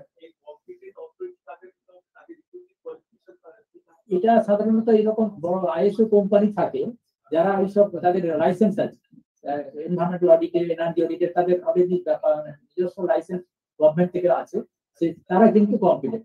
এমনি যাকে তাকে দিয়ে করলে আবার ওইটা পাবে, ওই অ্যাডভান্টেজ পাবে। আমার একটা প্রশ্ন ছিল স্কিল ডেভেলপমেন্ট কোর্স নিয়ে। স্কিল ডেভেলপমেন্ট কোর্সটা কি আমাদের মতো ইউজি লেভেল কলেজের দ্বারা চালিত হবে, নাকি নৌ করে অন্য কোনো সংস্থার দ্বারা চালিত হবে? এই স্কিল ডেভেলপমেন্ট যেটা এনপি বলছে, সেটা কিন্তু মেনলি বলছে যে কলেজকে এই এনএসডিসি বা এইসব পার্টনার করতে হবে। কারণ ধরুন আপনি একটা স্কিল করছেন, সে এখান থেকে গ্রাজুয়েশন করলো, সঙ্গে সঙ্গে একটা ভোকেশনাল একটা কোর্স করলো, কিন্তু কোর্সটা যদি কোনো অ্যাক্রিডিটেশন না থাকে, ওই ছেলেটি বাইরে বা মেয়েটি বাইরে গিয়ে কি করবে, ওই তো ওটাকে কোর্সের চাকরি দেয়। এই সূত্রেই আমার আরেকটু জানবার আছে, সেটা হচ্ছে এখন বিভিন্ন এনজিও নানা রকম স্কিল ডেভেলপমেন্ট কোর্সেস রান করে, যেমন ধরুন অনুদীপ ফাউন্ডেশন এটসেট্রা। এবারে তারা এই কোর্সগুলো করতে কি ইকুইপড নাকি স্পেসিফিক? না না, এরকম যেখানে সেখানে করলে আপনার ঠিক অ্যাকসেপ্টেড হবে, আপনাকে একটু এনএসডিসি যেতে হবে। আমি এই জন্য জিজ্ঞেস করছি যে এই ধরনের ইনস্টিটিউশন গুলো ইউজি কোয়ালিফাই ফরওয়ার্ড করে স্টুডেন্টদের নিচ্ছে, তারা 3 মাস স্কিল ডেভেলপমেন্ট কোর্স করছে এবং সেই 3 মাস তাকে সারা দিনটা ওখানে দিতে হচ্ছে। তার মানে ইউজি যখন সে কোর্স কমপ্লিট করছে তখনই যেতে পারে। এবার আমরা ছেলেমেয়েরা সেখানে এনরোল করবে কি করবে না, সেটা আমরা ইউজি লেভেলে কলেজ স্তরে আমরা কি করে রেগুলেট করি? না, এটা কিন্তু ওরা তো গ্র্যাজুয়েশন করার পরে করছে, কিন্তু ওরা যে মুহূর্তে গ্র্যাজুয়েশন করে যাচ্ছে ইউজি কলেজের এখতিয়ারের বাইরে চলে যাচ্ছে। এদের পারপাসটা আলাদা। আমরা কি করে ওদেরকে চ্যানেলাইজ করবো? এদের পারপাসটা আলাদা। এদের পারপাসটা যেমন আপনি অ্যাড অন কোর্স চালু করেছেন না, 30 আওয়ার্স সার্টিফিকেট কোর্স, এটাও সেরকম ওই 3 ইয়ার্স এর মধ্যে ছেলে মেয়েদের জন্য একটা আপনার কলেজে এরকম সিস্টেম করতে হবে, any course, any vocational course যেটা আপনার ওখানে ভালো চলে, ছেলে মেয়েদের যেটা খুব মোটামুটি ভালো মানে মার্কেটেবিলিটি আছে, এরকম course which is accredited by NSP, certificate দেবে NSP, আপনাকে ওইখানেই চালু করতে হবে। যেটা 3 ইয়ার্স এর মধ্যে সে করবে, সে যখন বেরোবে, অলরেডি আপনারা জানেন যে একটা 6 মাস আগে সার্কুলার দিয়েছি যে অলরেডি একসঙ্গে ছেলে মাল্টিপল মানে সার্টিফিকেট এবং ডিগ্রি করতে পারবে। তাহলে এখানে সেই তার বলে যে ওই এনএসপিসি কোর্সটাও পেলো প্লাস গ্রাজুয়েশন কমপ্লিশন সার্টিফিকেটটাও পেলো। এইটাই হচ্ছে ওরা বলছে যে আপনাদের কি প্রিপেয়ারনেস, আপনারা করতে বলছেন, হয়তো প্ল্যানিং করছেন, একটা কিছু কোলাবোরেশন করছেন, এনএসবিসি কে কথা বলছেন, দিদার ওরা উঠতে চান।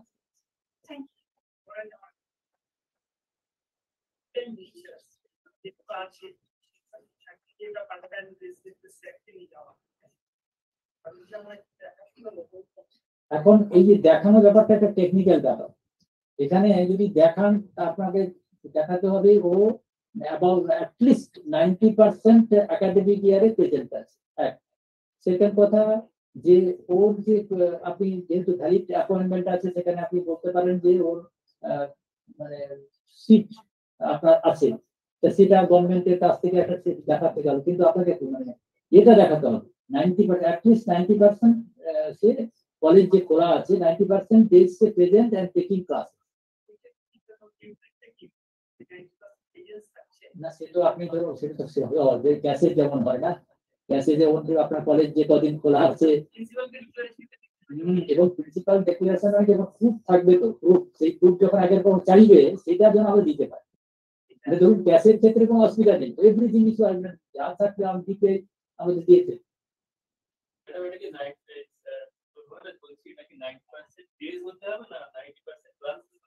90% তার একাডেমিক যে আওয়ার্স আছে, academic hour 90% is engage for academic মানে ওয়ার্কলোড। হ্যাঁ মানে ওই রুটিন আছে, এই যে ধরুন আপনার রুটিন একটা আছে, রুটিনে দেখা গেল যে সারা বছরে একজন টোটাল একজন পার্মানেন্ট টিচারের এতগুলো ক্লাস, এবার সে কতগুলো দিচ্ছে সেটা আপনাকে সেই প্রুফ করার জায়গাটা রাখতে হবে। আমাদের 15টা ওনারা নিচ্ছে, তাহলে 90% সেক্ষেত্রে হয়ে যাচ্ছে। কিন্তু স্যাংশন পোস্টটা কিভাবে? হ্যাঁ এখন সেই স্যাংশন পোস্টের জায়গায় একটু অসুবিধা আছে, কেন নিজের নর্মাল টিচারের স্যাংশন পোস্ট আছে, এদের অ্যাপয়েন্টমেন্ট লেটার আছে কিন্তু এদের স্যাংশন পোস্ট নেই, পোস্ট নেই, ওটা তাহলে বিপদ একটা।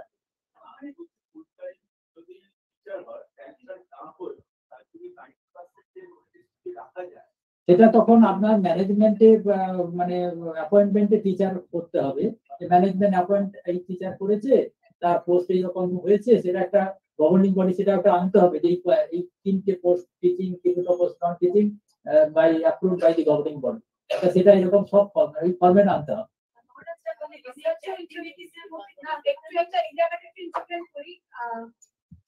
এই যে ধরুন সম্ভবত এসএসসিটি দের মানে কথা বলা হচ্ছে, তো এরা কেউ engagement পাচ্ছে on the basis of approval given by higher education department, তো সেটা তো as well as sanction, ওইটাকে দিতে হবে। এখন এটা অনেকে বলছে যেটা নিচ্ছে কি নিচ্ছে না, কারণ আমি অন্যান্য জায়গাতে যেমন আর কিছু নেই, যেমন আপনি পার্মানেন্ট টিচারে দেখাতে পারলেন যে 2 পোস্ট অফ অমুক department sanction by higher education department, এখানে আমাদের কথা আছে ওইগুলো আপলোড করছি আর ওটাও আপলোড করছি, ওই ডাটা ভ্যালিডেট সিস্টেম। পোস্টটা স্যাংশন আমাদের সাবস্ট্যান্টিভ যেটা সেটা পোস্টটা স্যাংশন, কিন্তু এটা হচ্ছে টিচারদের স্যাংশন, মানে ইন্ডিভিজুয়াল হেডের এগেইনস্ট স্যাংশন, কারণ স্যাংশনটা না এলে তো আমরা এনগেজমেন্টটা দিতে পারছি না, তারা তো স্যালারি পাচ্ছে এইচআর কাছ থেকে। ঠিক একেবারে sanction different type of sanction, একটা হচ্ছে পোস্টটাকে স্যাংশন করছেন আর একটা ইন্ডিভিজুয়াল টিচারকে স্যাংশন করছেন। একটা জিজ্ঞাসা আছে, এটা আমাদের যেহেতু আমরা এই সমস্যাটা রিসেন্টলি ফেস করছি, সেটা হচ্ছে যে যদি স্যাকদের ফুল টাইমের মধ্যে ধরা হয় তাহলে ক্রাইটেরিয়া 3 তে রিসার্চ এন্ড পাবলিকেশনে গিয়ে কলেজের কিন্তু পাবলিকেশনের প্রপোর্শনটা ভীষণভাবে ডিস্টার্ব হয়ে যাচ্ছে। শুনুন, এই যে ম্যাডাম আপনি বললেন না, এই 1 থেকে 7 অবধি এমন প্যারামিটার ঠিক করা আছে যে আপনি কোন জায়গায় একটা ভালো পেলে আরেকটা জায়গায় আপনাকে পেতে দেবে না। কারণ ব্যাপারটা হচ্ছে কি, আপনি যদি টিচার সংখ্যা খুব বাড়িয়ে ফেলেন আরেক জায়গায়, তখন আপনার একটু অসুবিধা হবে। আবার খুব কমে গেলে আর এক জায়গায় সুবিধা হবে, আরেক জায়গায় অসুবিধা হবে। মানে এটা আপনাকে দুটো এনজয় করতে পারবেন।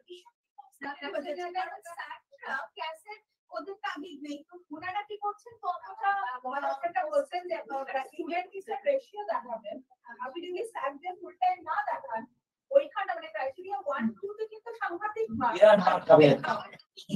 তাহলে ক্রাইটেরিয়া 3 এবারে আমি মহারাজ আরো ভালো করতে পারবেন, ততটুকু আমার মানে করেছি আমি ক্রাইটেরিয়া 2 তে কিন্তু 350 তাতে আমার ক্রাইটেরিয়া 1 2 তে থাকবে, 3 তে যদি একটু কমেও যায়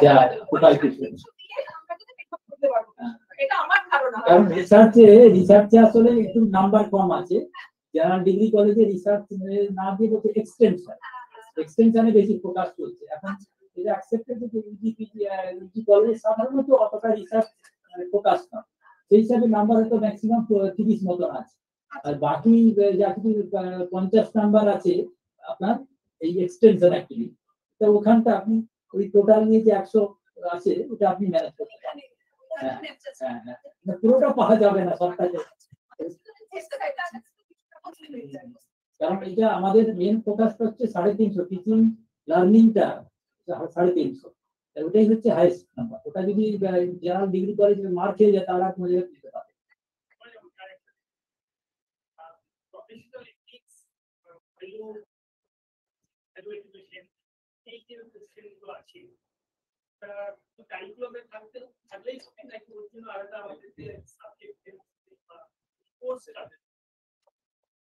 এই কিছু তো আপনি অ্যাডন ভ্যালু বেস কিছু অ্যাডন কোর্স চালু করতে হবে, বা যেগুলো আপনারা করছেন হয়তো কিছু আছে সেখানে আপনি দেখাতে পারবেন অ্যাডন কোর্স।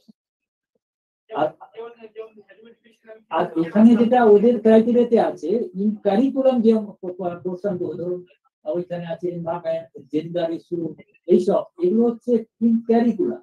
মানে এই ধরুন core course, BSc, general elective, ওই যে মধ্যে কোথায় আছে ওটা আপনাকে লোকেট করে দেখাতে হবে এত পার্সেন্ট আপনার ক্যারিকুলামে আছে, সেটা অ্যাডন চলবে। সেটা নর্মাল কোর্স থেকে আপনাকে বের করতে হবে, নর্মাল সিলেবাস থেকে আপনাকে বের করতে হবে। কলেজে লার্নিং ম্যানেজমেন্ট সিস্টেম না থাকে আর আমি যদি কোনো ফুল ফর্মে লার্নিং ম্যানেজমেন্ট সিস্টেমটা ডেভেলপ করার চেষ্টা করি, এটা কি আদৌ অ্যাকসেপ্টেবল হবে নাকি?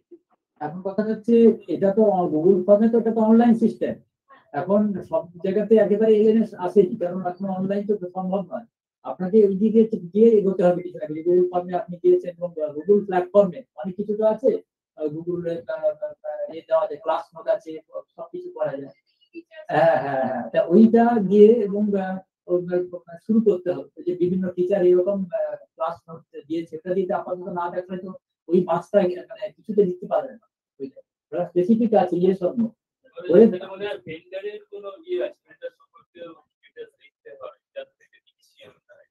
সেটা তো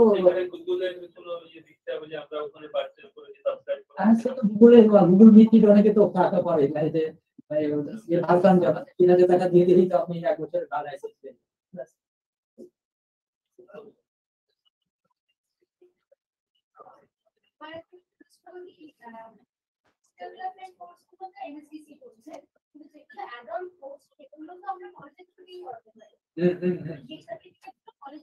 কলেজ হবে, হ্যাঁ এটা 30 ঘন্টা হতে হবে, 30 ঘন্টার কোর্স মিনিমাম, 30 ঘন্টা মিনিমাম 30 ঘন্টা হলে তবে সেটা আপনার অ্যাজ পার ইউজিসি এটা সার্টিফিকেট।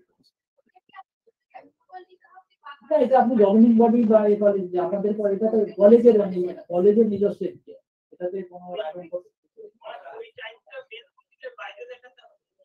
এখন দেখুন সেটা কিন্তু কেউ দেখতে চাইছে না, এটা দেখতে চাইবে না। আপনি করাচ্ছেন 30 ঘন্টা কোর্স আপনার আছে, তার সার্টিফিকেটও পাচ্ছে ছেলেরা মেয়েরা, এই এটা আপনাকে দেয়। যে আপনি এর মধ্যেও করতে পারেন, আগে করতে পারেন, সেটা depending upon the institution policy. সেটা কোনো বলছে না কখন ক্লাস আওয়ারে করতে হবে কি।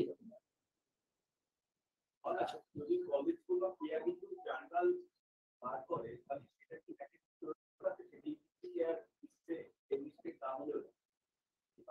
এখন ওই কলেজের পাবলিকেশন যেখানে আছে, কলেজ থেকে যে কিছু বই টই বা কিছু বলতে ওইখানটা পাবে, কিন্তু ওইটেজ পাবে, কিন্তু ওখানটা যেহেতু কেউ টিচাররা পাবলিশ করলে ওই জিনিসটা তো পাবে না, কারণ ওইখানে পরিষ্কার লেখা আছে ইউজিসি কেয়ার। কারণ এখানটা স্পেশাল জিনিস, এখানে যে teacher publication, peer review journal, books and chapter, specially journal গুলো এটা একেবারে ইনস্টিটিউট ডাইরেক্ট এনআইআর এর পরে, এনআইআর এর পুরো ডেটা কলেজ থেকে কেউ নেয় বা ইউনিভার্সিটি বা হায়ার এডুকেশন ইনস্টিটিউট কারোর কাছ থেকে নেয়, ডাইরেক্ট একেবারে এনআইআর ইনস্টিটিউট ডাইরেক্ট ওরা সমস্ত সার্ভে করে ওরা পাঠিয়ে দেয় যে আপনার এই একাডেমিক ইয়ারে এই টোটাল আপনার এইচ ইন্ডেক্স এই হয়েছে কি, আপনার স্কোপাস বা ওয়েব অফ সায়েন্সে এই টাইপ অফ আপনার সাইটেশন হয়েছে, এইসব ডেটা পাঠিয়ে।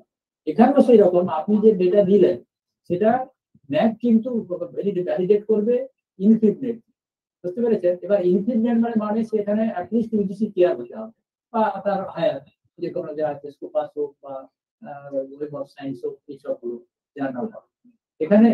আর বই হলে সেক্ষেত্রে না, বই আর বুক চ্যাপ্টার তো আপনি ডেটা পাঠাচ্ছেন, ডেটা পাঠাচ্ছেন।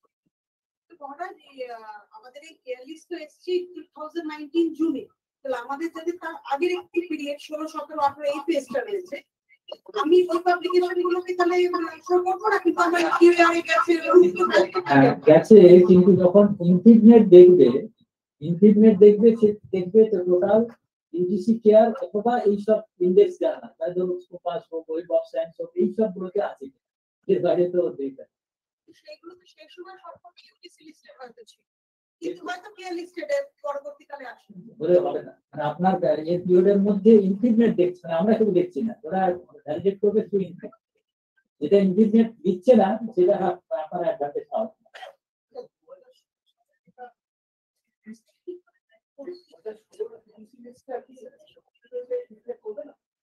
ইউজিসিতে ইনফিনিট যদি তখন ওই জিনিসটাকে ওদের ডেটাবেসে রাখে তাহলে নিশ্চয়ই ইউজিসি এর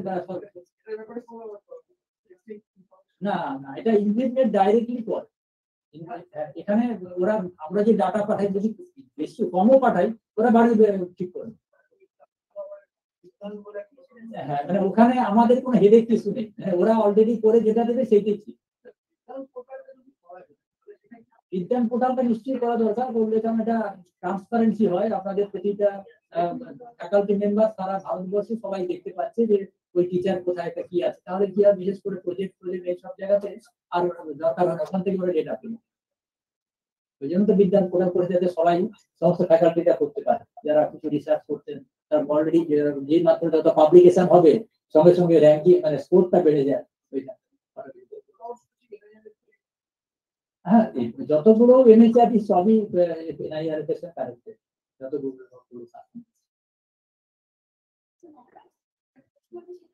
number of 5.2.1 আজকে number of placement during the year. এখানে তো not through the career counseling, কলেজে অনেক প্রোগ্রাম অর্গানাইজ করে, তো সবই প্লেসমেন্ট আফটার দ্য গ্রাজুয়েশন লেভেলের। সেখান থেকে আমরা যে ডেটাটা পাই সেটা মানে কিছু স্টুডেন্টের হয়তো পায়, তো সেটার সাথে 5.21 দেখছি number of placement during the year, সেটা তো মানে জেনারেল ওরা যেখানে মানে কলেজ থেকে পাস আউট করে যেখানে চাকরিটা পেয়েছে। এখন এখানে আপনি দেখবেন যে টোটাল যখন এক্সেল ফাইলটা ফিল আপ করতে হবে সেখানে দেখবেন যে দুটো আছে, একটা হচ্ছে যেটা অন সাইট মানে আপনার ক্যাম্পাসে কতগুলো আর আউট অফ ক্যাম্পাস কতগুলো। তাই আপনার যদি ক্যাম্পাসে ছাত্রগত যেটা ডেটা দিলেন, আউট অফ ক্যাম্পাস যেরকম আপনার ছেলে পাস আউট হয়ে বাইরে সবাই তো ক্যাম্পাসে আসে না, বাইরে টিকিট করে নেন, সেই ডেটাটা কিন্তু যা ডেটা দেবেন তার কিন্তু ভ্যালিডিটি করার জন্য আপনাকে দিতে হবে, তার অ্যাপয়েন্টমেন্ট লেটার বা ফার্স্ট স্যালারি সার্টিফিকেট এইসব গুলো না দিলে ওটা সংখ্যাটা ভ্যালিডেট হবে।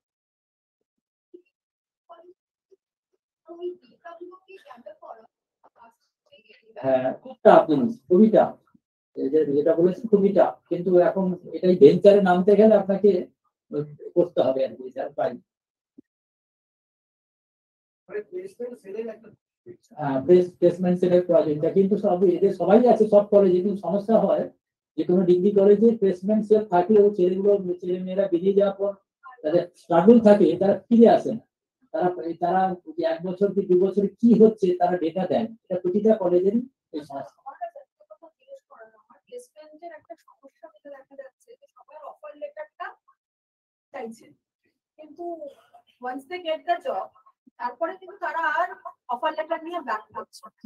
তো সেক্ষেত্রে ওটাকে সাবস্টানশিয়েট করবো আমরা কিভাবে? সেটা কিছুই নয়, আপনাকে ওর কাছ থেকে যেভাবে চাইতে হবে, এছাড়া অফার লেটার ছাড়া বিশ্বাস নেই। এখানে একটা আইডিয়া আমি দিতে করেছিলাম, সেটা হচ্ছে যে আমাদের কলেজে সেটা হচ্ছে যেগুলো আমরা অন ক্যাম্পাস করছি সেগুলো কোম্পানিকে আমরা ডাইরেক্ট দিতে দিচ্ছি। এটা আগে ফার্স্টে আমাদের এখানে তারা লিস্ট পাঠাচ্ছে যে এই স্টুডেন্টরা আমরা সিলেক্ট করলাম, তাহলে আমাদের কাছে কথা বলে এটা কারেন্টলি হচ্ছে যখন তারা জয়েন করতে যাচ্ছে অনেক সময় কি হচ্ছে কোম্পানি একটা সার্টিফিকেট চাইছে, সেটা অন ক্যাম্পাসটা হতে পারে কিন্তু অফ ক্যাম্পাস হবে না। এগুলো কিন্তু সার্টিফিকেট চাইছে, আমি বলছি যে আগে অ্যাপয়েন্টমেন্ট করুন। না, এটা তো ধরুন আপনার যেহেতু এটা প্রফেশনাল, মানে এটা হচ্ছে মেবি তো জেনারেল কলেজ না, হয়তো আপনি তো ইঞ্জিনিয়ারিং কলেজের কথা বলছেন। ও আচ্ছা, কিন্তু জেনারেল কলেজের সমস্যা হয় কি, ধরুন এই ফিফথ ইয়ারে কোনো ফিমেল যে কোনো একটা কোম্পানি সে হওয়ার পর এবার বললো যে তোমাকে আমি ধরো আপনার মানে কম্পিটিশন অফ দ্য 6 সেমিস্টার তুমি হচ্ছে চাকরিটা পাবে, তখন অফার লেটার পাবে, কিন্তু তার আগে তো দিচ্ছে না। এবার দেখা গেল যে 4জন সিলেক্ট হয়েছে, এবার 4জন সিলেক্ট হওয়ার পর যখন রেজাল্ট বেরিয়ে গেল দেখা গেল যে খুব একজন ছেলে ভালো রেজাল্ট করে সে হয়তো জ্যাম ট্যাম ক্র্যাক করে চলে গেছে, সে এইটা নিতে চাইছে না। এবার 2-1 ছেলে 5জনের মধ্যে 2জন হয়তো ঢুকছে, এই যে 2জন ঢুকছে 2জন হায়ার স্টাডি যাচ্ছে, এইটা টোটাল তো হচ্ছে আফটার 6 সেমিস্টার, তার আগে তো সে ক্যাম্পাসিং অনেক আগে হয়ে গেছে। তা এই প্রবলেমটা হয় বলে কলেজের পক্ষেই এটা পাওয়াটা মুশকিল, কারণ ওরা ডাইরেক্ট ওকে তো ওখান থেকে পাঠিয়ে দেয়। এখানে কলেজকে ডাইরেক্টলি সবসময় মানে মনিটর করতে হবে ওই ছেলে মেয়েদের জন্য, যে ওরা যাতে কিভাবে দেয়, এছাড়া কোনো রাস্তা নেই। আর একটা সমস্যা, সেটা অনেক কলেজেরই হয়তো আমি জানি না, কিন্তু অন্তত আমার কলেজের তো বটে, অ্যালামনি। এই অ্যালামনি আমার কলেজে খুব ভালোভাবে কাজ করে, কিন্তু তারা রেজিস্টার্ড নয়, সেক্ষেত্রে কি এটা অ্যাকসেপ্টেড? এখনকার এতে রেজিস্টার্ড অ্যালামনি ছাড়া অ্যাসপার মধ্যেই নাম্বার পাবেন না। আগে ছিল, এখন কিন্তু ওখানে জিজ্ঞাসা করবে is your alumni association is registered, যেই বললেন নো, ওটা নাম্বার পাওয়াটা বেঁচে যাবে। আপনি নন রেজিস্টার করে কাজ দেখবেন, কাজের ক্ষেত্রে নাম্বার পাবেন, কিন্তু ওই রেজিস্টার অংশটাতে শুধু নাম্বার হিসেবে পাবেন। মহিলা কলেজের ক্ষেত্রে একটা সমস্যা হচ্ছে জেন্ডার অন্তত, মানে সেইটা যদি আপনি বলেন কিভাবে এটা আমরা অর্গানাইজ করতে পারি। অন্তত আমি বুঝেছি যেটা আমার কলেজ নেতাজি নগরের প্রিন্সিপাল রয়েছেন এখানে, আমরা একটা চেষ্টা করেছিলাম কিরকম বলতে চাইছেন, এটা কি কোনো প্রফেশনাল অর্গানাইজেশন দিয়ে করতে হবে নাকি এটা জেন্ডার অডিট? পিয়ার কলেজেস নিজেরা না, জেন্ডার অডিটটা তো বলছেন আপনি, ওখানটা বলছি যে জেন্ডার সেন্সিটাইজেশন আছে কিনা, প্রোগ্রাম হচ্ছে কিনা। হ্যাঁ, প্রোগ্রাম আপনি একটা সিনিয়র টিমের করে দিলে হয়ে গেল, ওরা অডিট চাইছে না। অডিট হলে তো ওটা তো খুব অসুবিধা। না, ওটা জেন্ডার সেন্সিটাইভ। আমি অ্যাসোসিয়েশনের কন্ট্রিবিউশন যেটা বলছি, হ্যাঁ, কলেজ তার প্রেসিডেন্সি বা সেন্টারের মতন ওই 1 লাখের উপর। শুনুন, ব্যাপারটা থেকে আপনি বুঝতে পেরেছি। এবার আপনি যদি নামতে হয়, এটা তো বলছে টোটাল 5 ইয়ার, আপনি আজকের নামতে চাইছেন, মানে চেষ্টা করছেন আগামী 2-3 মাস প্রিপেয়ার হতে হবে। তা অ্যাটলিস্ট টোটাল 5 ইয়ার্সে না পারেন, আগে 4 বছর না পারেন, তো সাপোজ এই বছরে কাউকে ধরে কিছু না কিছু একটা করতে হবে। ওখানে কোয়ান্টিটেটিভ, ওখানে এই শুরু হচ্ছে এত to 1, suppose 1 number, 1 to 2 number, কথার কথা এরকম আছে। হাইস্ট 4 না পাওয়া যাবে, কিন্তু অ্যাটলিস্ট 1-2 পাওয়া যেত। টোটাল 5 ইয়ার্সে টোটাল কন্ট্রিবিউশন চাইছে।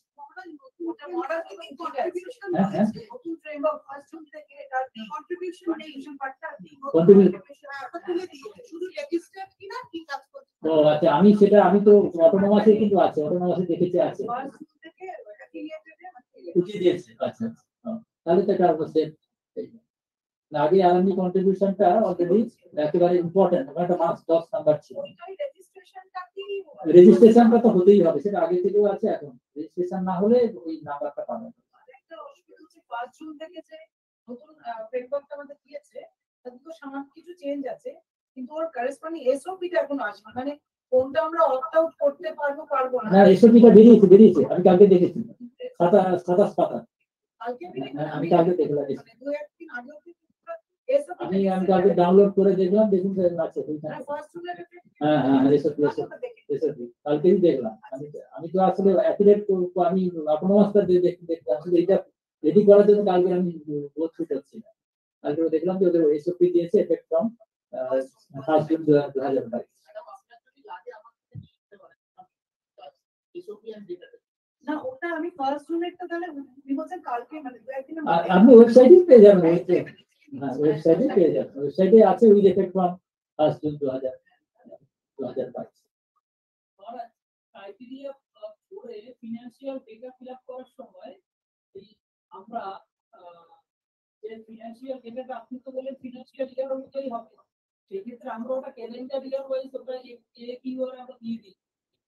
আপনি এই যে এই ক্ষেত্রে একিউআরই যেটা দিয়েছেন, এখানে রেক্টিফিকেশনের স্কোপ আছে, আপনি করতে পারবেন, কিন্তু এখন যখন হবে আপনাকে তো থ্রু ফাইন্যান্সিয়াল ধরতে হবে, কারণ আপনাকে অডিট রিপোর্ট আপলোড করতে হবে।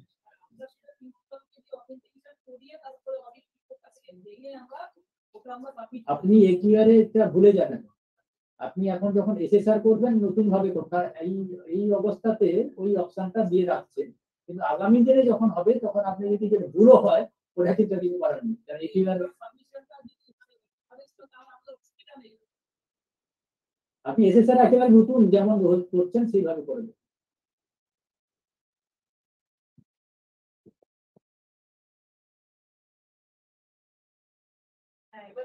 শেষ।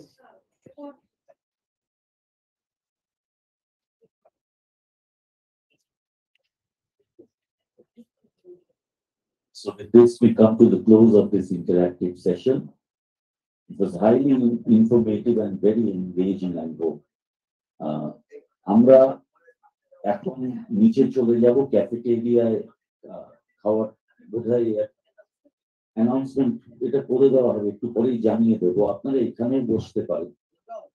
আর আগামীকাল একটা ঘোষণা রয়েছে, আগামীকাল এই যারা একটা ইন্টারঅ্যাক্টিভ সেশন রয়েছে সেকেন্ড টেকনিক্যাল সেশন, সেখানে যে সমস্ত কলেজ থেকে আইকিউএসি কোঅর্ডিনেটররা এসছেন, কলেজগুলির আইকিউএসি যে বেস্ট প্র্যাকটিসেস এগুলো নিয়ে একটা ইন্টারঅ্যাক্টিভ সেশন কালকে হবে। আপনারা যদি অনুগ্রহ করে আপনাদের ইন্টারঅ্যাক্টিভ সেশনে ওই যে যদি একটা কোনো পাওয়ার পয়েন্ট প্রেজেন্টেশন করে নিয়ে আসেন এবং এখানে আলোচনায় অংশগ্রহণ করেন তাহলে খুবই ভালো হবে অনুষ্ঠানটা। আপনাদের সকলকে অনুরোধ করছি, আপনারা আগামীকাল একটা করে প্রেজেন্টেশন পার্টিকুলারলি শুধুমাত্র এটার উপরে, বেস্ট প্র্যাকটিসেস এর উপরে, সেটা কাইন্ডলি করে নিয়ে আসবেন। কালকে সেকেন্ড সেশনে আমরা ওটা নিয়ে আলোচনা করব, সেখান থেকেও বেশ কিছু বিষয় পরিষ্কার হয়ে যাবে আমাদের সকলের। ধন্যবাদ জানাচ্ছি সকলকে, ধন্যবাদ জানাই মহারাজকে, এতক্ষণ ধরে দীর্ঘ আলোচনা তিনি করলেন, বহু প্রশ্নের উত্তর দিলেন, অনেক প্রশ্ন আমাদের মধ্যে ছিল। তো আমরা এবারে নিচে যাচ্ছি, নিচে গিয়ে বোধহয় এখন লাঞ্চ সার্ভ করা হবে একটু পরে।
আবার আরেকটা লিঙ্ক দিতে হবে, তাহলে ক্যামেরা অফ করে দিই। না ক্যামেরা অফ করে দিই না।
Good afternoon.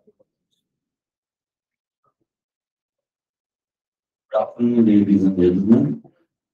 We are now going to start the first technical session of the faculty development program on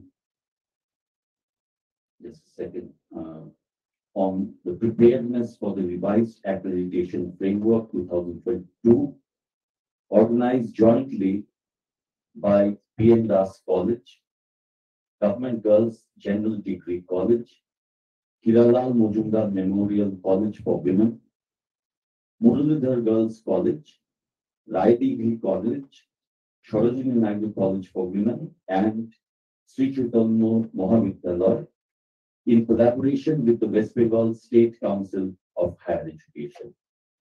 It's my privilege to announce that we are being joined today on this session by Dr. B.S. Ponmudi Raj, Honorable Advisor, National Assessment and Accreditation Council, and Dr. Ruchi Tripathi, Honorable Assistant Advisor, NAC, National Assessment and Accreditation Council.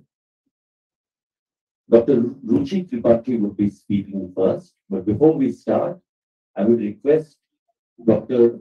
Shurmila Dey, Honorable Principal, P.N. Das College, to come on the dais. She will be chairing today's session. Ladies and gentlemen, Dr. Ponmudi Raj and Dr. Tripathi would be speaking on the revised accreditation framework today in this session. We are thankful to them because the moment the host colleges approached them for a lecture on this topic, they accepted our proposal instantly. We are very thankful to them, both of them, for it. I would now request Dr. Shurmila Dey to start the session.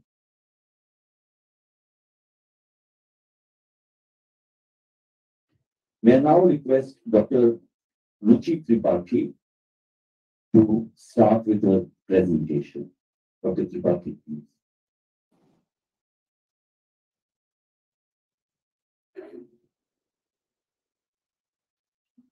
Madam, can you hear me?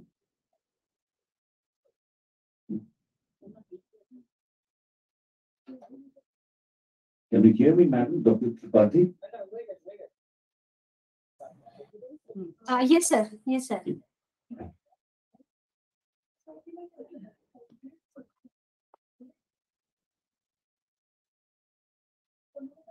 Am I audible?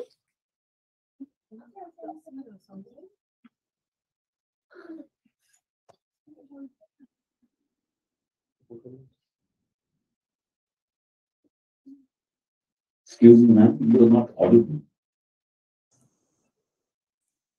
Maybe there is a technical glitch. Please.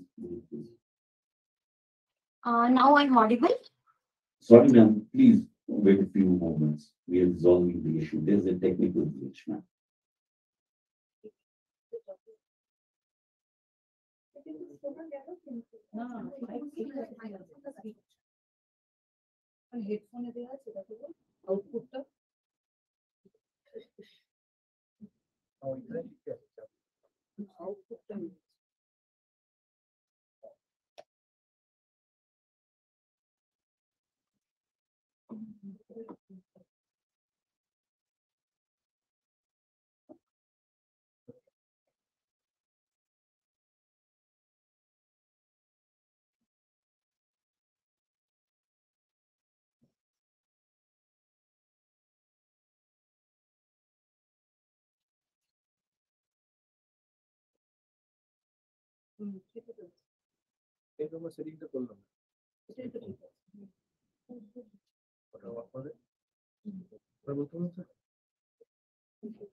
Hopefully we are ready now.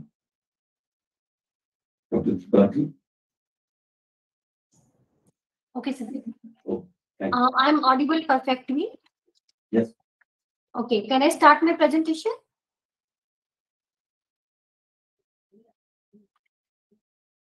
couldn't get you, ma'am. I don't have access to, I don't have allowed to share my screen. Okay, okay.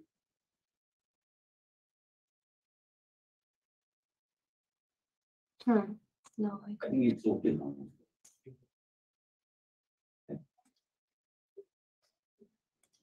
My PPT is visible.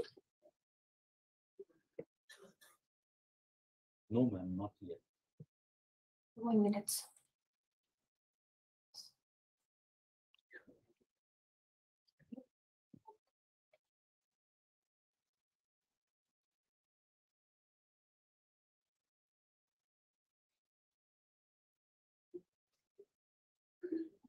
Yes, ma'am, it's visible.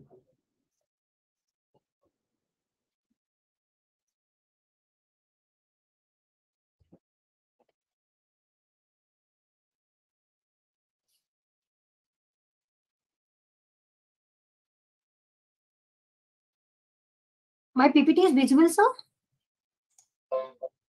Yes, yes, madam. Okay. Yes, Very good afternoon. Respected principal of the PN College and all the dignitaries from West Bengal and respected participants. As we have many tasks today in the NAC and still BS Panvitiraj sir is busy due to urgent work. So I might be present today on behalf of National Assessment and Accreditation Council. So let us start because today is, as per my knowledge, this is for the college. So I needs to be discussed today. Supposed to be discussed about the manual of the affiliated college. So let us start our presentation. As you know, the NAC is established 1986 and the POA of 1992. And this is the autonomous body of the UGC established 1994. We have completed about 8 years of the existence of NAC. We have governing body EC and GC. They have separate role, and also the IQAC sales supposed to be established in all type of institution as per the guidelines of UGC. And what are the benefits of accreditation? Why institution needs to become for the assessment and accreditation due to different funds are related to like that RUSA, DST, DBT, and other things that is benefit for the institutions. So these are the why the institutions come for the assessment and accreditation. They know the self-assessment and peer evaluation. Once the institution gone through the assessment and accreditation with NAC, they should know the strength and weakness, opportunity and challenges under each criteria. As institutions know, we have 7 criteria 1 to criteria 7. In all these 7 criteria have the separate key indicators, and these key indicators we have 2 type of metric questions we called in the NAC language, that is metric. Metric means the quantitative metric and qualitative metric. So identify the internal areas and planning the resource allocation as per strength and weakness. Best practices popularized. We have in 7 criteria. We have open question. We have mentioned there in this part the institution needs to be fill some best practices. They has to provide 2 best practices for concerned institution for the assessment and accreditation. And these are the things benefits the institution to come forward for the accreditation and assessment process. So let us start about the overall highlights of the current assessment and accreditation. First, this is complete automation of assessment and accreditation process. As you know, the starting from the registration and end of result, and after the end of result, we have post accreditation phenomena. Each and everything HEA needs to be submit on portal, online only, automated only. There is no one paper hard copy business at all overall the assessment and accreditation process. This is data driven of assessment and accreditation process. Institution needs to be provide the data in the quantitative metric, and the qualitative metric we have the on-site visit. And there is for the quantitative metric, we have data validation and verification process that is done by the external agency that is called a third party agency. And after that, everything is scores at the marks grade score as per the system generated score. with the combination of online evaluation that is called peer team visit and peer team judgment plus quantitative metric plus student satisfaction survey. So overall, the grading is based on the generated and the system generated score. We have also the online student satisfaction survey. We have given separate weightage for the online student satisfaction survey. For university is different, for colleges is different. In this, what institution needs to be give during the filling of SSR self-study report, institution has to submit the details of the students, basically the email ID and name and enrollment ID and other things. So in this email ID, once the institution submit the SSR, we have in our system, NAC in the system, automatically NAC has select some random number of students. There is procedure to how to do the online survey. We have some rule and regulation. Then automatic student has to receive the link, and then student has to be submit and fill the form direct to the NAC. There is introduction of pre-qualification score. Yes, after the assessment. Am I audible, ma'am?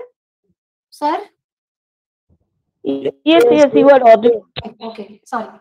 So we have the pre-qualification score. That in this pre-qualification score, actually after the submission of SSR and after the DBB process, for all the quantitative metric, the institution, if it score 25% or more, then the institution has to be pre-qualified. That is called as a pre-qualification. And the institution suppose not pre-qualified, there is no peer team visit at all. If the institution has pre-qualification passed, there is on-site visit. After that, there is a total peer team visit is there, and also there is the value, motivation, and inclusion. So these are the overall process of assessment and accreditation process. If you're talking about the structure and the process of assessment and accreditation, this is overall structure you can see in my slide. Once the institution is registered, registration is very important. This is available in the NAC website, nac.gov.in. In this, institution has to apply a NAC registration, new registration. There is basic information institution needs to be submit, and they got registration. After the registration, institution has to be fill and submit the IIQA institution information for the quality assessment. If this is accepted, the next process is self-study report. And after the submission of self-study report, there is 45 days. Institution needs to be submit self-study report within the 45 days. Then there is two parallel process, student satisfaction survey and data validation verification process.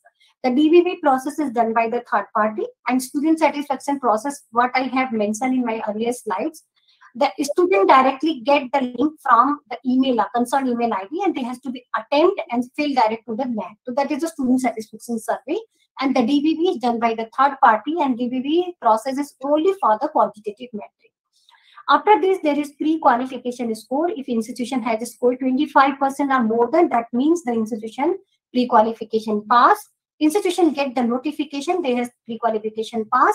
Then the institution has to provide the details of they has to pay the second installment, logistic payment, and provide the 3 dates of the peer team visit.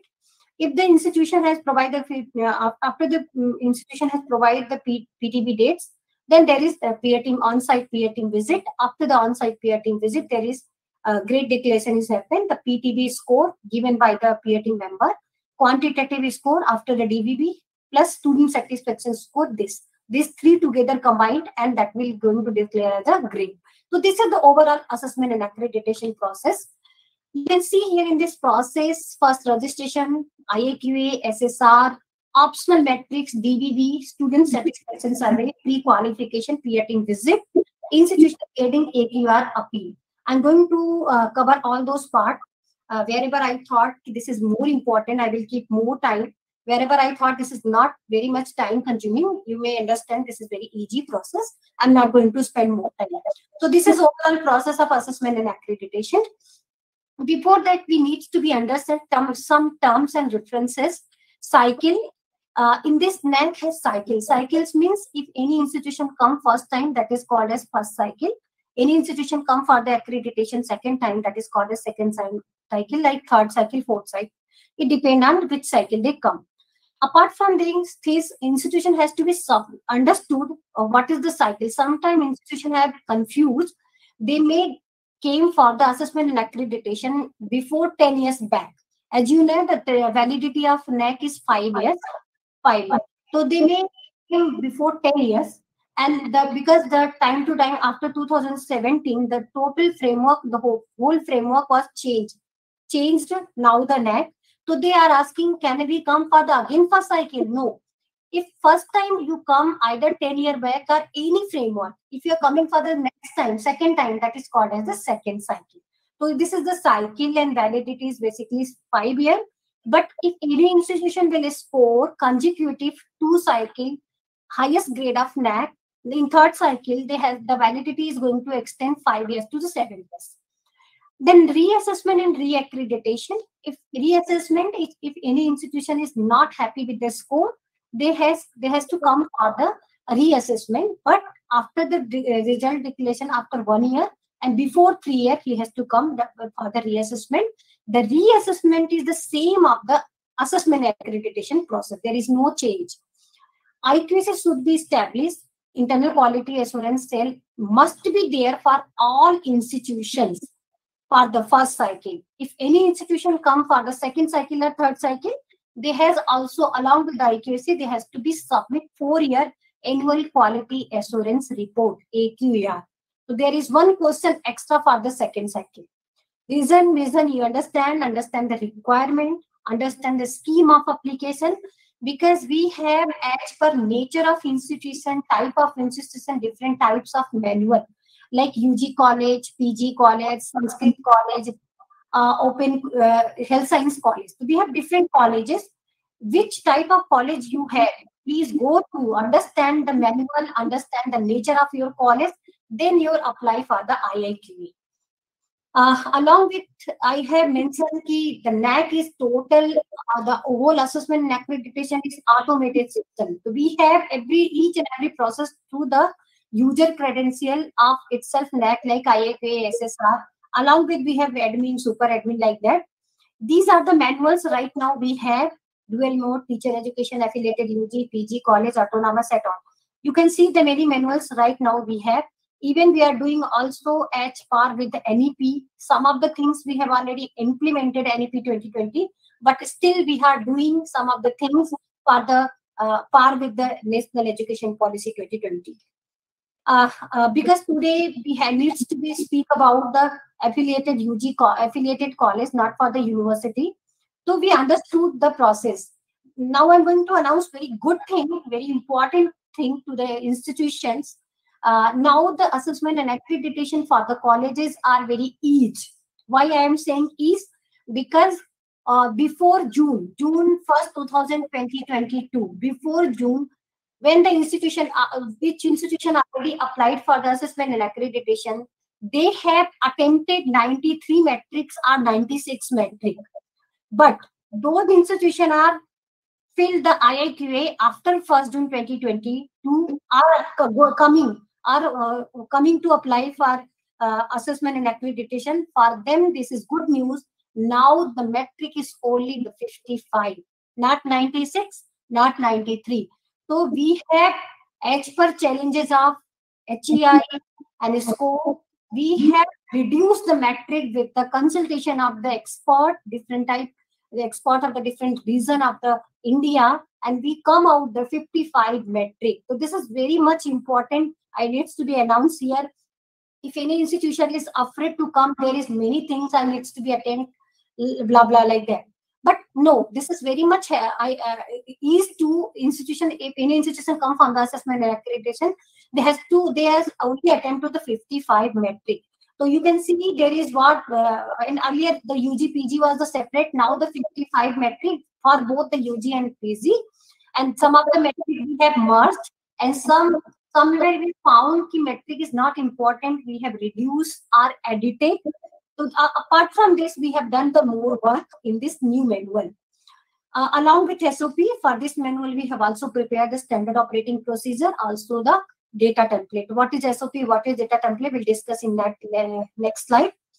Before apply of assessment and accreditation process, this is a request to HEI. Please understand the assessment and accreditation process. Maybe today you are going to clear many things. Those are not clear. But still, if you please, you have to be checked. You have to be followed. You have to be check the NAC website for the completely understand the process of assessment and accreditation, check notification of NAC website, understanding of the manuals. Understanding of manuals, suppose any institution is the nature of UG college, so UG college, PG college, so there has to be read all the manuals. What is the metric? What are the metrics are there? What are the qualitative metric? What are the quantitative metric? What is the terms in glossary is mentioned by the NAC? What is the meaning or definition of this particular term by the NAC? Understanding of metric, what metric wants, what metric required. Understood the website should be function during the assessment and accreditation, and DVV, basically the DVV process, data validation verification process. Read SOP. What is SOP? SOP is very simple. We have in here NAC, from the help of the expert, we have prepared standard operating procedure. In this, what is mentioned for the out of 55 metric, for the quantitative metric, which type of document institution supposed to be provide and which document supposed to not provide. So we have clearly mentioned, I will show you in this screenshot. So this is very easy. Before you are applying the assessment and accreditation process, you have to be download, read all the metric and which kind of supporting documents required. You prepare in your system, either Word form or the Excel form, criteria wise, key indicator wise, quantitative metric wise, qualitative metric wise, for the understanding of each process of the assessment and accreditation. Wherever the document is the vernacular language, needs to be provided the English translated version along with the original document and signed by the competent authority. Be adhere about the timeline. Timeline is very important. Once your registration of NAC, time is not important. But once you apply the IAQA, you fill the IAQA, Institution Information of Quality Assessment, your time will start from there only. Please be particular. What is the timeline already NAC is decided? You follow the timeline, you check notification, you go through the website, you go through the registered email to check the notification regarding the process. So these are the process things is very much important. Apart from this, before you come in, you understand the academic year or the current year, assessment year, like that. So assessment period or academic year for IAQA or SSR of NAC, if you're coming from the IAQA, this is the first process IAQA. The academic year, any current year, or current year is considered as ongoing academic year. Ongoing academic year means any institution today is they are going to fill the IAQA form. So for this, the ongoing academic year is 22 to 23. 22 to 23. It means how many programs running in your college, in your institution. These programs supposed to be there with affiliating letter, concerned affiliating university letter, and this letter is for the academic year, ongoing academic year is 22 and 23. This is very much important. For SSR, once your IAQ is approved, there is second process called the self-study report.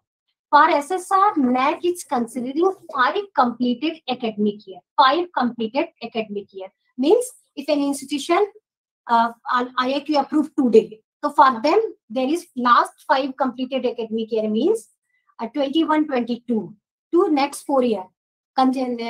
Previous 4 year is called as the 5 completed year for the assessment and accreditation process.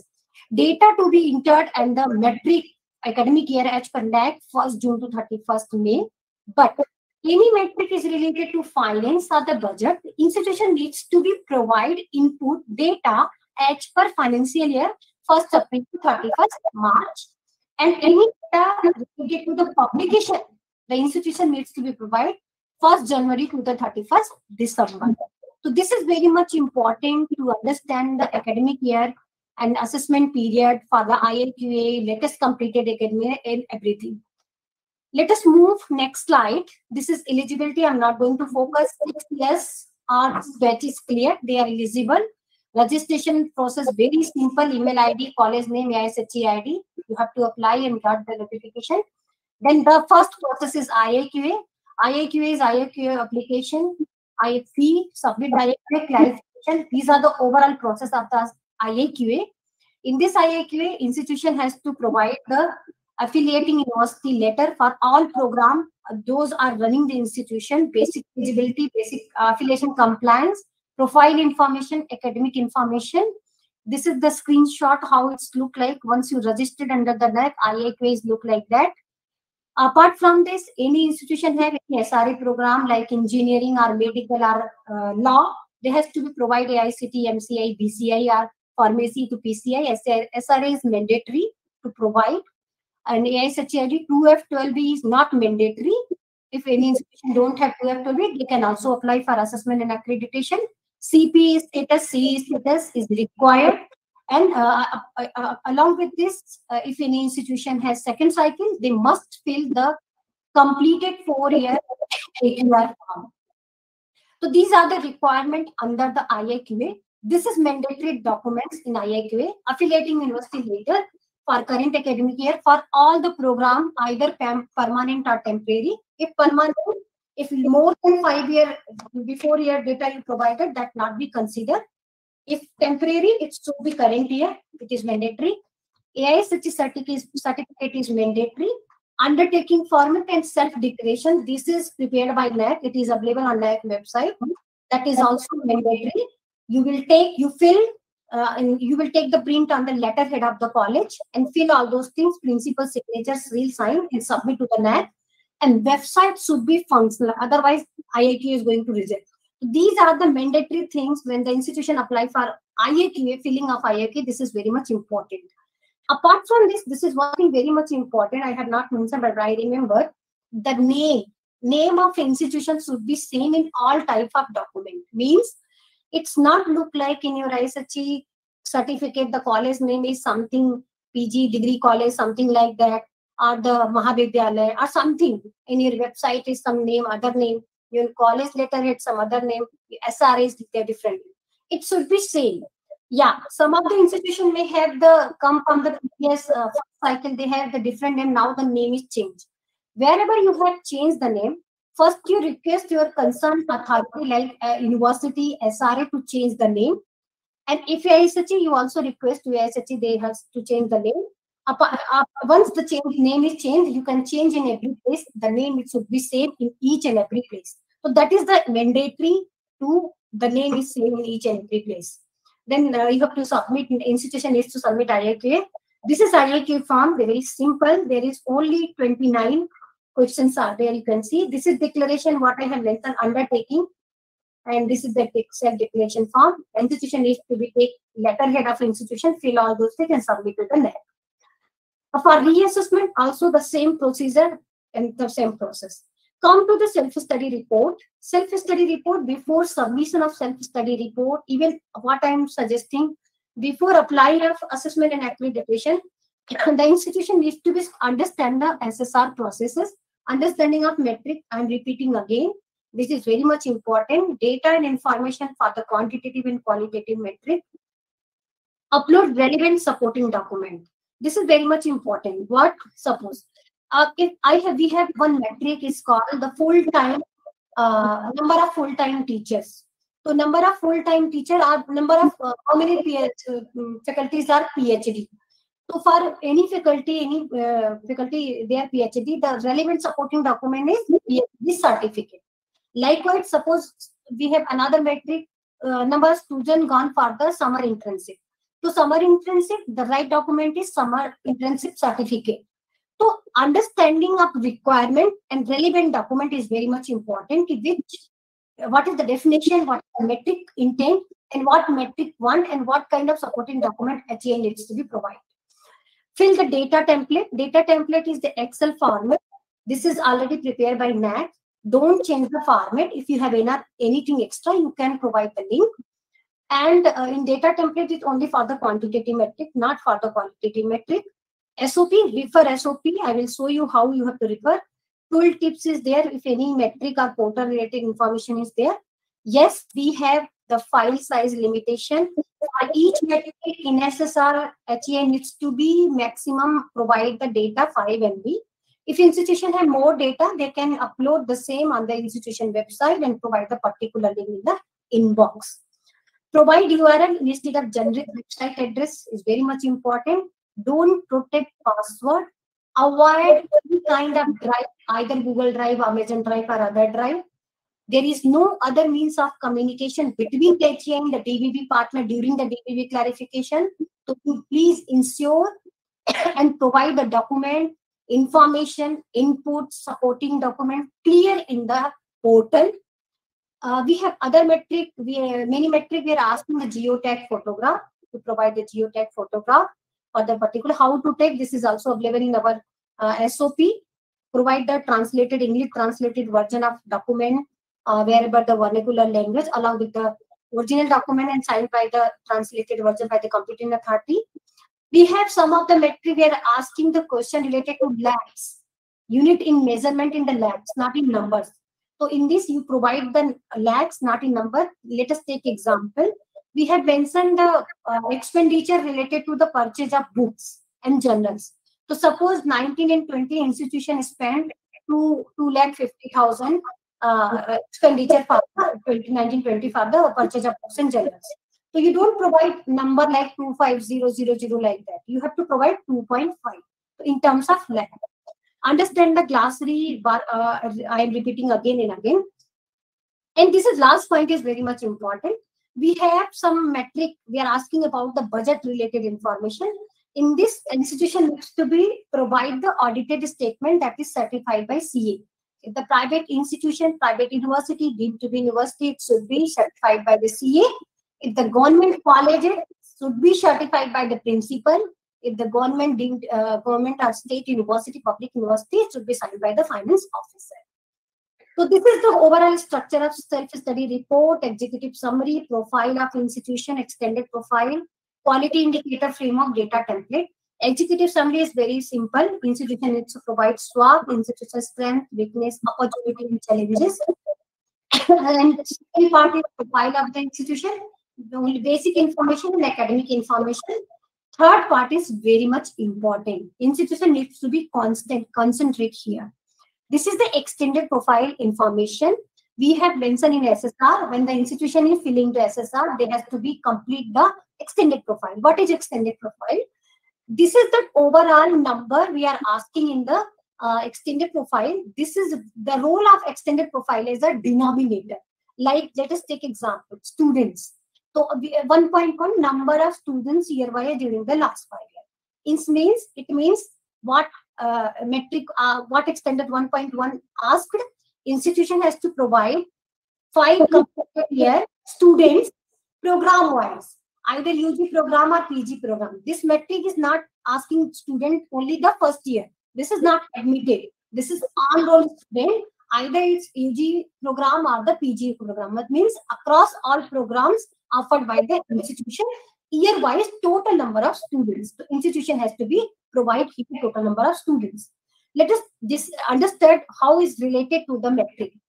Wherever we are asking the metric related to the students, students are benefited scholarship, students are guided with the PhD exam, students are gone for the internship. So for this metric, this is the denominator, because here we are asking the total number. So total number, out of this, how many are participate particular program, like either they may be internship, either they may be gone benefited for the scholarship, other things. So you understand, wherever the student related metrics are there, the denominator automatically come from here only. So when you are going to provide the input in the number of students, be sure, be clear, you have to provide a clear number. It should not be more or not less. Sometimes institution is thinking if you provide more number, it's going to become a more marks. No. You understand, if your numerator is supposed less and there you provided here the denominator is more. So obviously the numerator is less, denominator is more, it's going to be a defect or relative.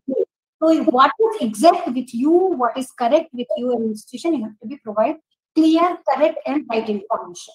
Likewise, we have also asking the number of full-time teacher, number of full-time teachers sanction and expenditure. These are the extended profile. I'm also going to explain in detail in 2.1, number of full-time teachers.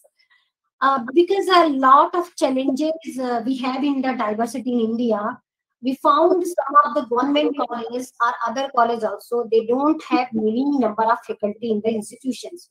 So NAC has changed the definition of the full-time teacher. Means what is full-time teacher with the language of NAC, with the term of NAC? those faculties are taking the course syllabus structure with the SRA, 90% those teachers are considered as a full-time teacher.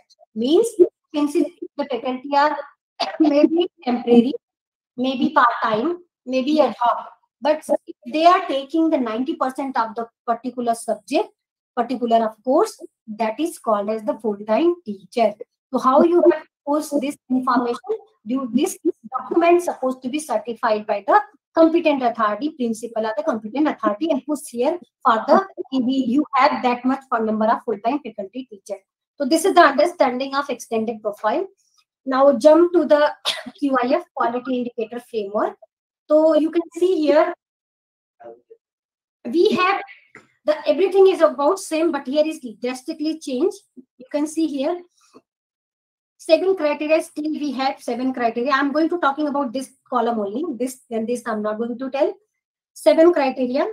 There is 32 key indicators, and there is 34 quantitative metric and 21 qualitative metric. So that is going to become 55 quantity total metric, QNM plus 12. You can see here, this is the weightages. Still the weightage is already, it is still they have 1000. So this is the weightages criteria wise. You can see curricular aspect 100, teaching learning 350, research innovation 110, infrastructure learning resources 10, student support progression 140, corporate governance, leadership and management 100, institution balance and practices 100. So you can see as per nature of college, they have a scope to the teaching learning. They provide 350 scores, and also the student support 140 scores. And you can see here university, they are more focused in the research, but in the college they are doing the less scoring because they don't have more scope to. You can. So this is the thing.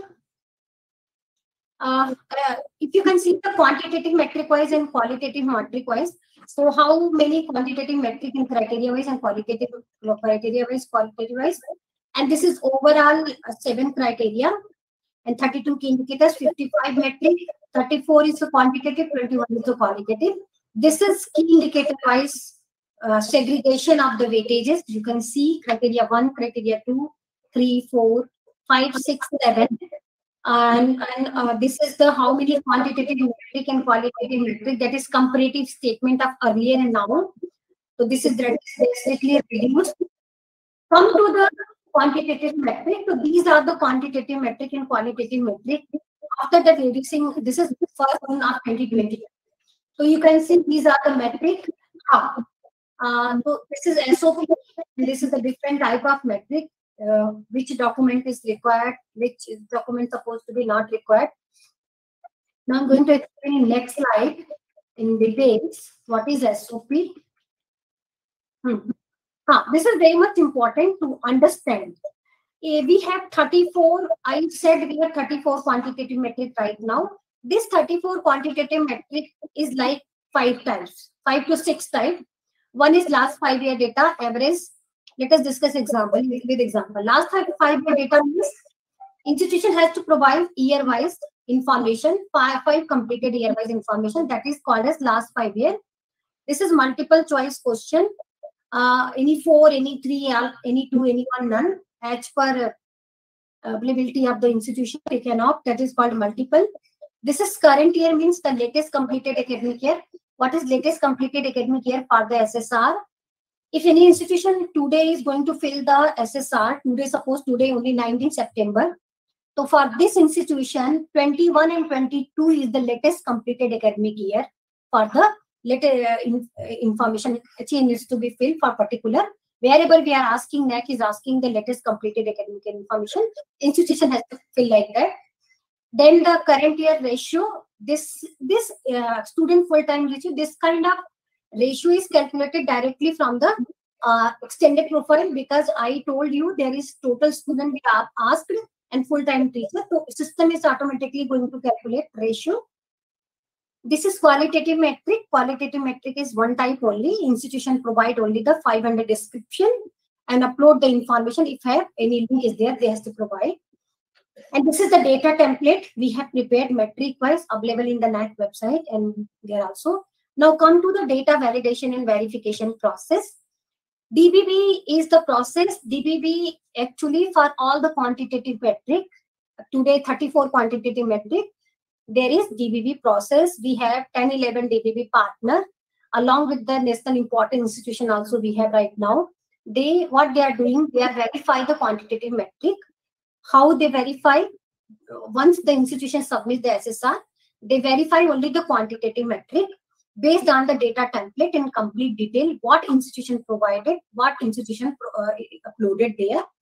Sometimes if any document, because you know this is the open web sources like SHA, NRF, UGC, the DB partner also cross-verify, and they may also have sometimes to check if the institution not provided proper, and concerned institution website also on the DBB portal itself. Wherever the metric is not matched or any discrepancies. So this is possible. The DBB partner may also ask all 34 quantitative metric they may raise.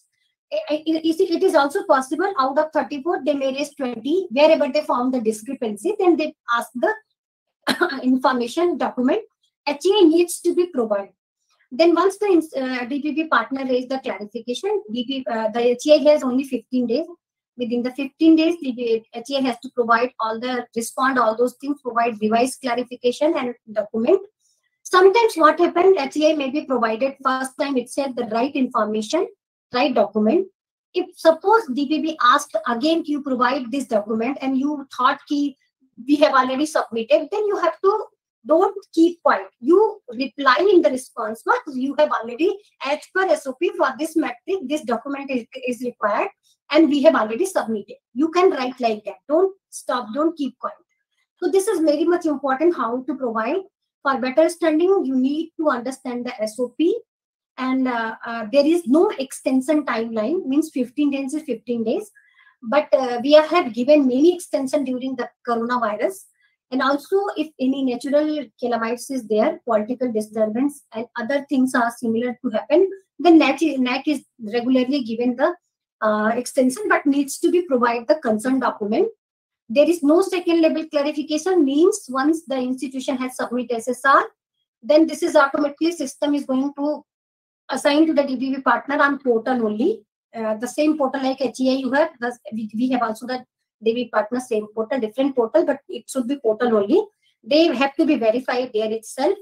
And once they submit the raise the clarification, then institution within the 50 days respond and submit again, and the DBB partner revise and submit to the NAC.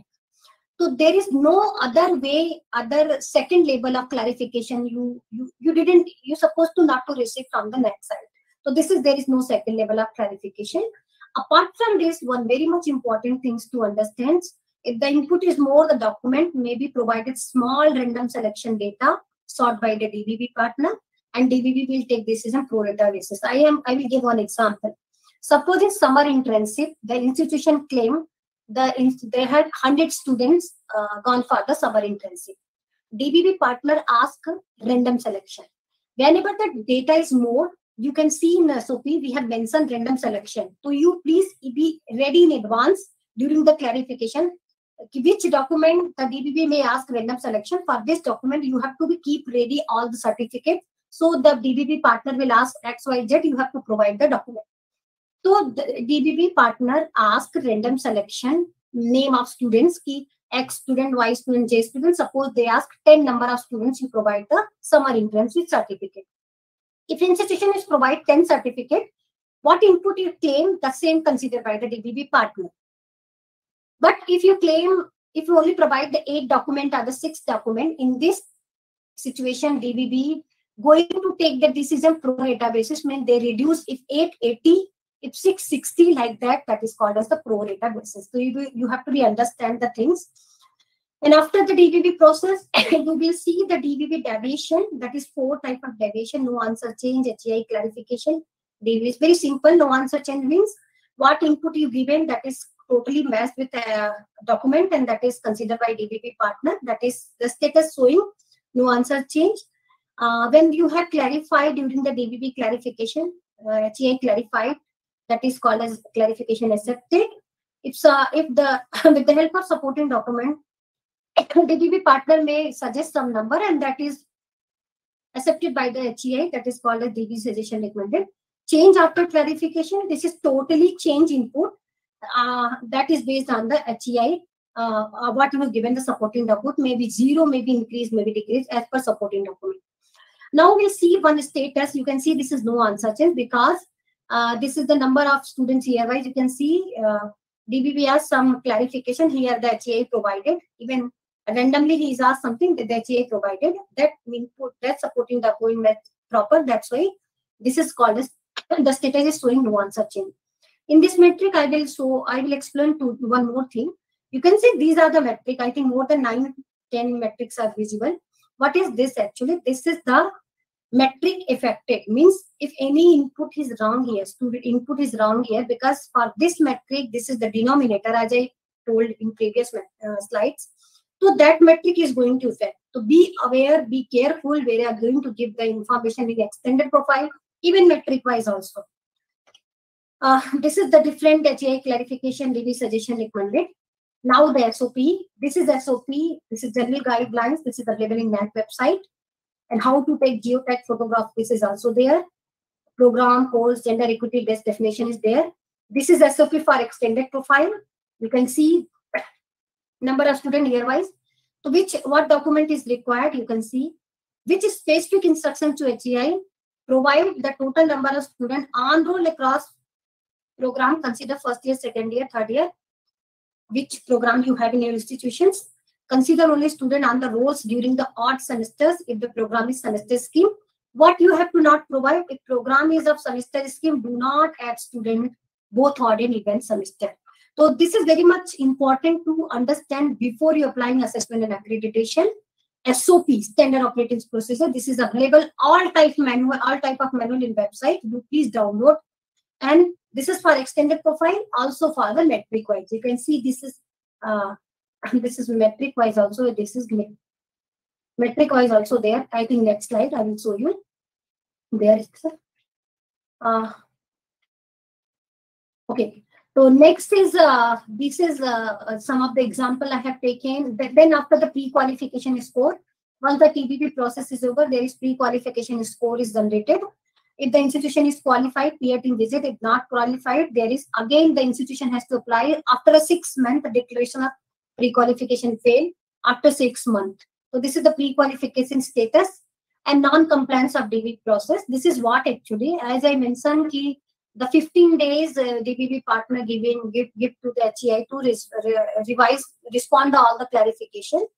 So this is mandatory to respond all the clarification. If the DBP partner raise all 34 quantitative metric, you have to respond all 34. Out of 34, maybe 20, you have to respond all 20.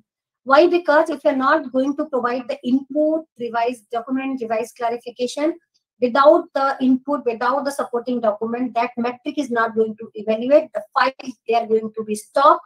An institution has to apply accreditation after 1 year. Afresh, there is no forfeited, means you have to pay again the fee and everything. So this is called as non-compliance of DBP process. This is student satisfaction survey. You can see here, this is online completely. There is 21 question, one is subjective, 20 is the objective question. All question is related to teaching learning only.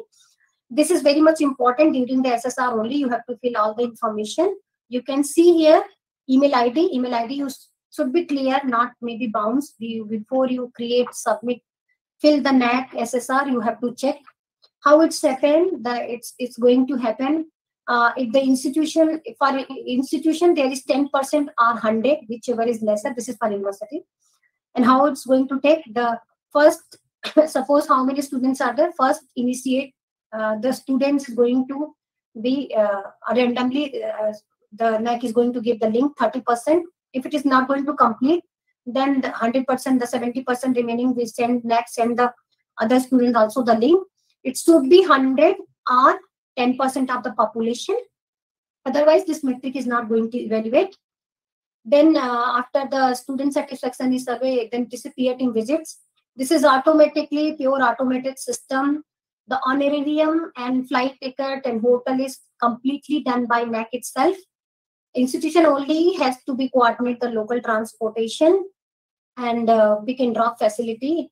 Other thing has to be done by the NAC only. Even honorarium is also taken care by NAC because we are charging the logistic fee from the HA.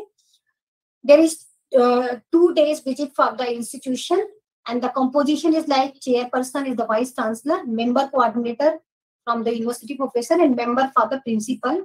If it's in professional college, then member is also the professors. 2 days for college, and this is tentative visit schedule.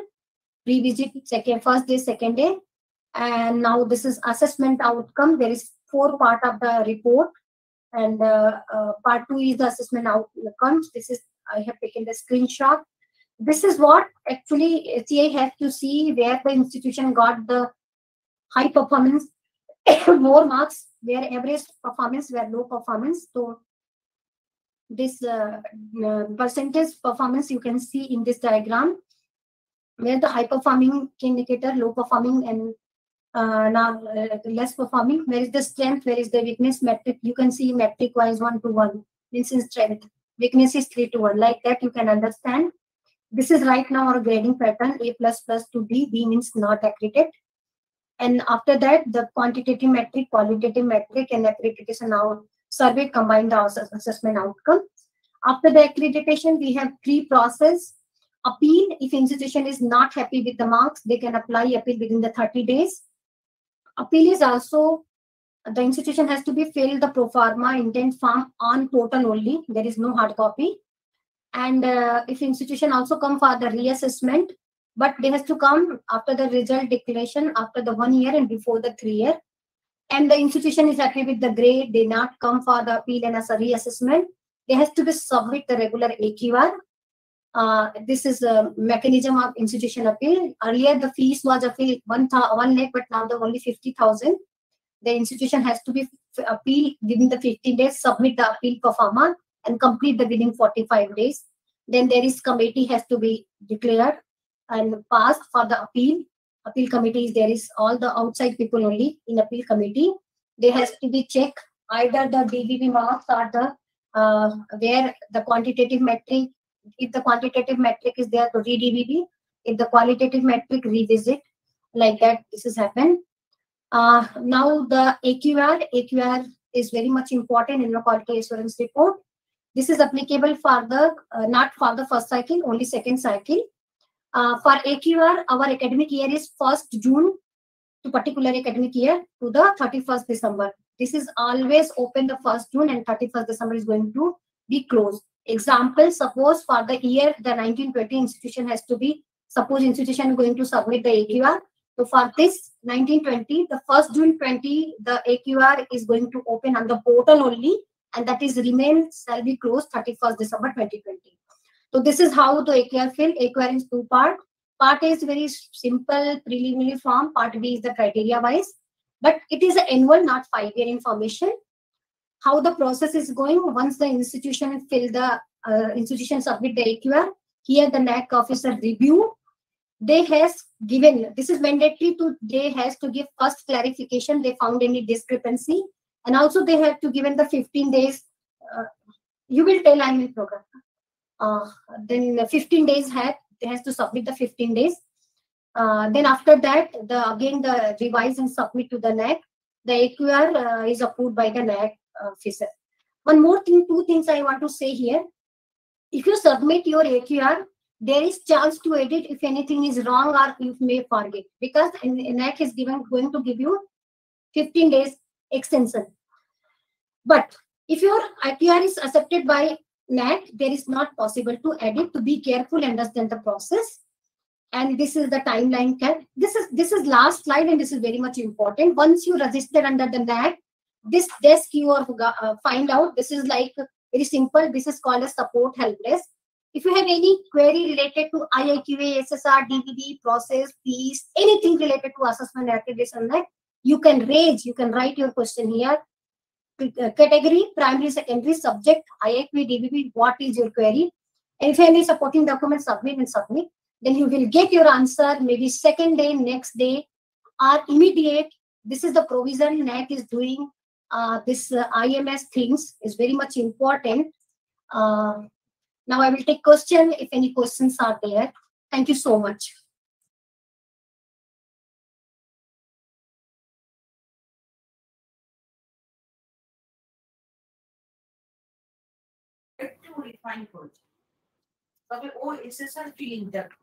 Thank you. We have now request all our honorable delegates to submit their questions, queries, and clarifications on a piece of paper, write them on a piece of paper, and submit it to Dr. Babu Mishra. He will help the resource person take questions. In the meantime, probably there are a few questions and queries in the Dropbox maybe message box. Would you please take the questions now? জানি না হয়তো আমার যে প্রশ্নটা করবো আমি জানি না।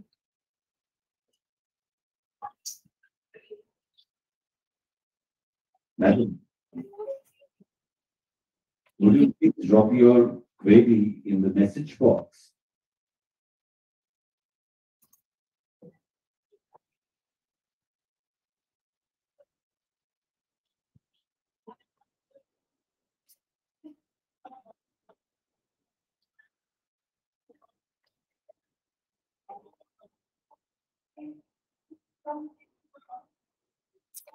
জিজ্ঞেস করবো ওরা কি বলবো বোঝা গেল না।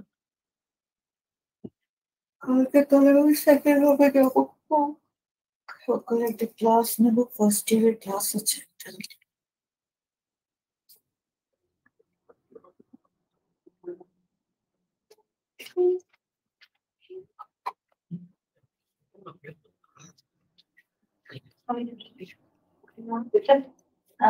এসছি অনেক এসে কাজ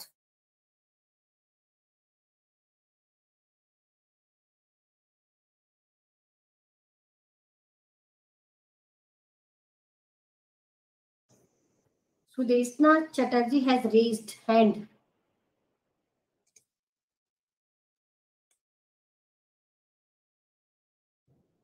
Yeah. So far, there is no question in the chat box. Madam, just I have one question.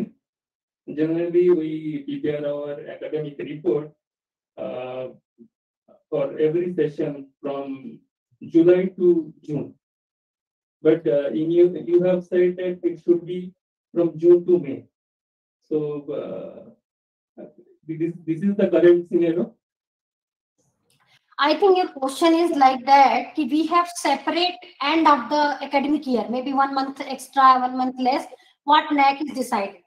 So what I want to say, you please understand. That's why I say you please read and everything. You decide what is your 5 completed academic year. So be ready for the academic year, your 5 academic year. Once you submit your IAQA, the system is automatically going to take the last 5 completed academic year under the SSR. Yes, if 1 month maybe in particular year is maybe less, then it is also possible to 1 month maybe more, because this is one academic year decided by the NAC. But if it is vary from institution to institution, that is also going to be maybe some year maybe 1 month less than 1 month is extra for the next, maybe in any previous academic year. So that is the possibility here. Along with the NAC, along with this academic year, also you have the separate maybe information you need to be submit in the publication related information and also in the financial information. So as I mentioned, you have to be decide, because the calendar year is like the January to December. So January to December, which January to December you are going to take? So suppose your last 5 completed academic year to 22. So 22 is not, means 21. So starting from 21, 20, 19, 18 and 17. Means the 17 January to December to 18 January to December for the publication related information. I hope your answer is clear. Yes, I understand. Thank you, Ma'am, I am principal of Gokhale Memorial Girls College. I have a question. Sure. Can I ask? Sure. Regarding the full-time teachers, the definition of full-time teachers, you said that teacher may be part-time, maybe guest lecturer, but she has to complete 90% of the course, and that is to be certified by the HOI. Correct. Neither a teacher in the substantive post nor any guest lecturer or part-time teacher, one man cannot complete 90% of the course. We have something called state-aided teachers. These teachers are being salaried by the West Bengal government, but they are not appointed by the. They are not appointed against any post. Yeah.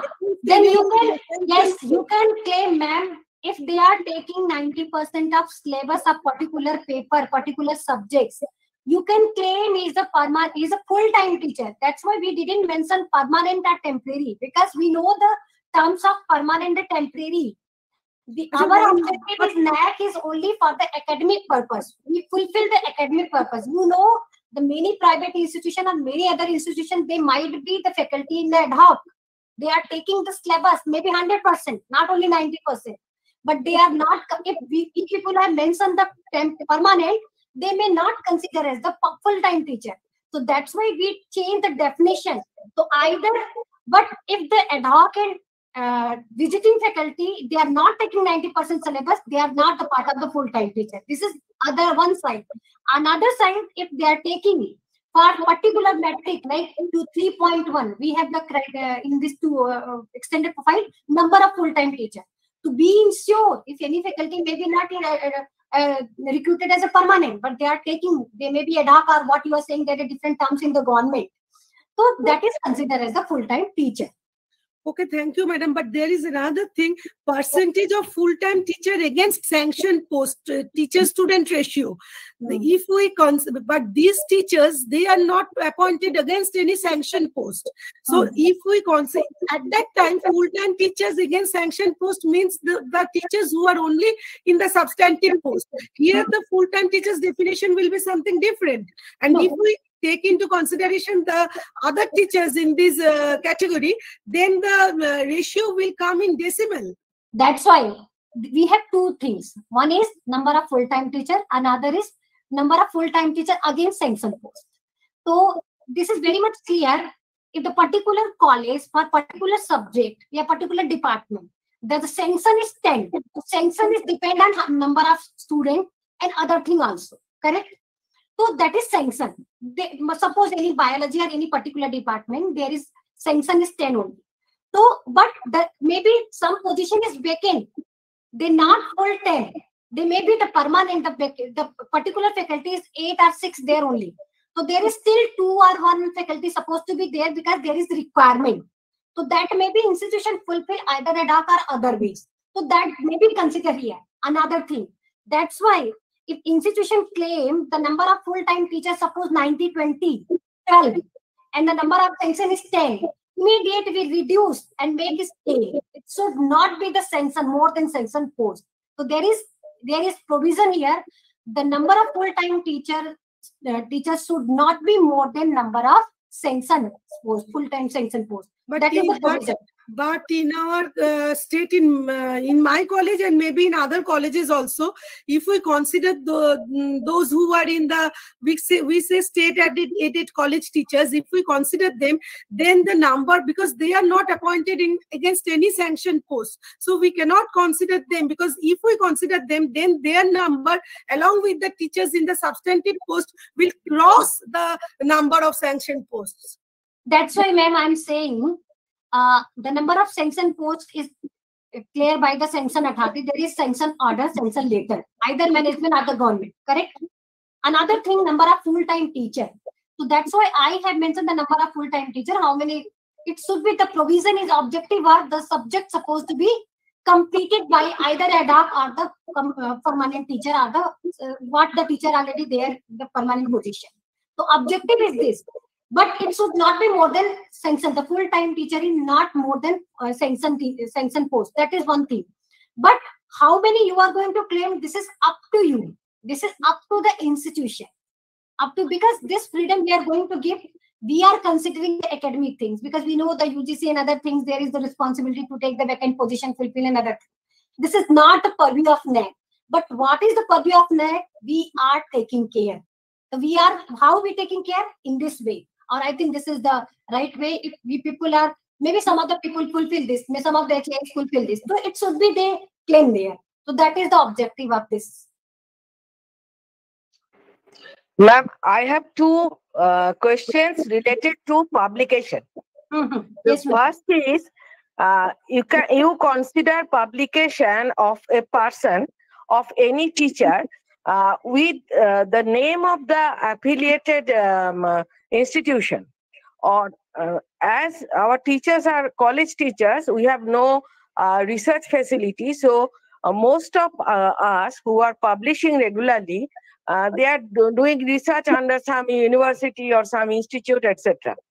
And some of them has affiliation to those universities or institutions, especially for young teachers.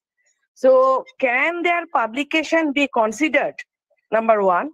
And number two, as per your order, last order, you have advised the HEIs to consider the academic year 21-22 to be considered up to 31st August 2022. So can we include the publications?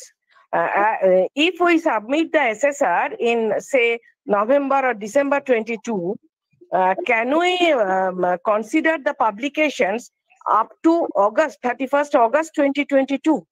These are my two questions. Yeah, I'm going to answer the last question. Academic year, because due to the corona, the NAC is given 19-20-2021 extension, even 21-22 also. 19-20-2021, 2 years, they are given the 6-month extra extension, and that is overlap to 19-20-2021. One thing. Another thing, 21-22, NAC has given the 31st August, till August, means there is 3 month, 2 month, 3 month extra. So this is up to you. If you are going to submit your SSR in July, how you will take the benefit of August, that is up to you. If you are going to submit end of the August, you are going to take the benefit. So that is up to you. That is one thing. So extension is other thing. If you are talking about the publication, now I have two things. If you have college, you have only 2 questions. There is UGC care publication, and other is chapters books like that. If you have autonomous college, we have separate 2 more questions. That is evaluated by the InfreeNet. There is H index and citation.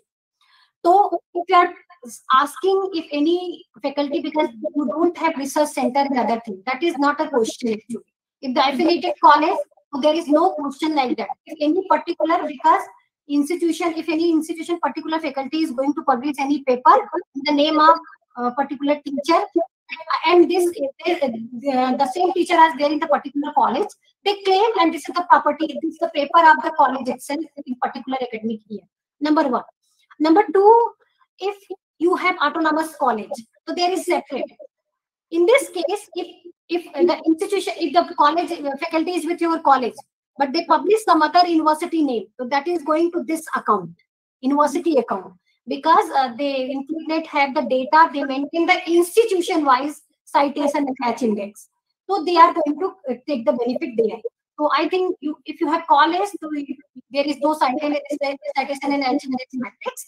You have only the publication, and in this metric very clearly mentioned UGC care publication are year-wise particular 5 completed academic year. If you have, you can claim, you have to provide a screenshot. Another document we have also mentioned in SOP. Likewise, you have to provide. If you have autonomous college and you have faculty, you think like that, if this faculty is there in your institution, they publish the paper in other university, other college. So it is your responsibility, the institution is particular faculty responsibility, they has to be published the own name of your institution. Otherwise, going to which institution name is going to reflect, that is going to be considered. So these are my answer. Hope I answered. Thank you so much, ma'am.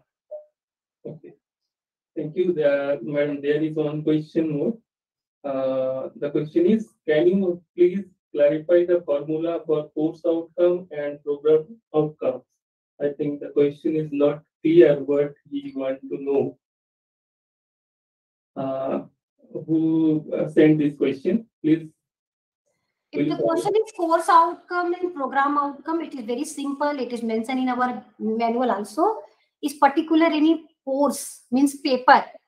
Suppose example, I'm taking any engineering paper. Suppose in computer science, in particular paper, that is course outcome. That going to become any employability, that is called as the course outcome.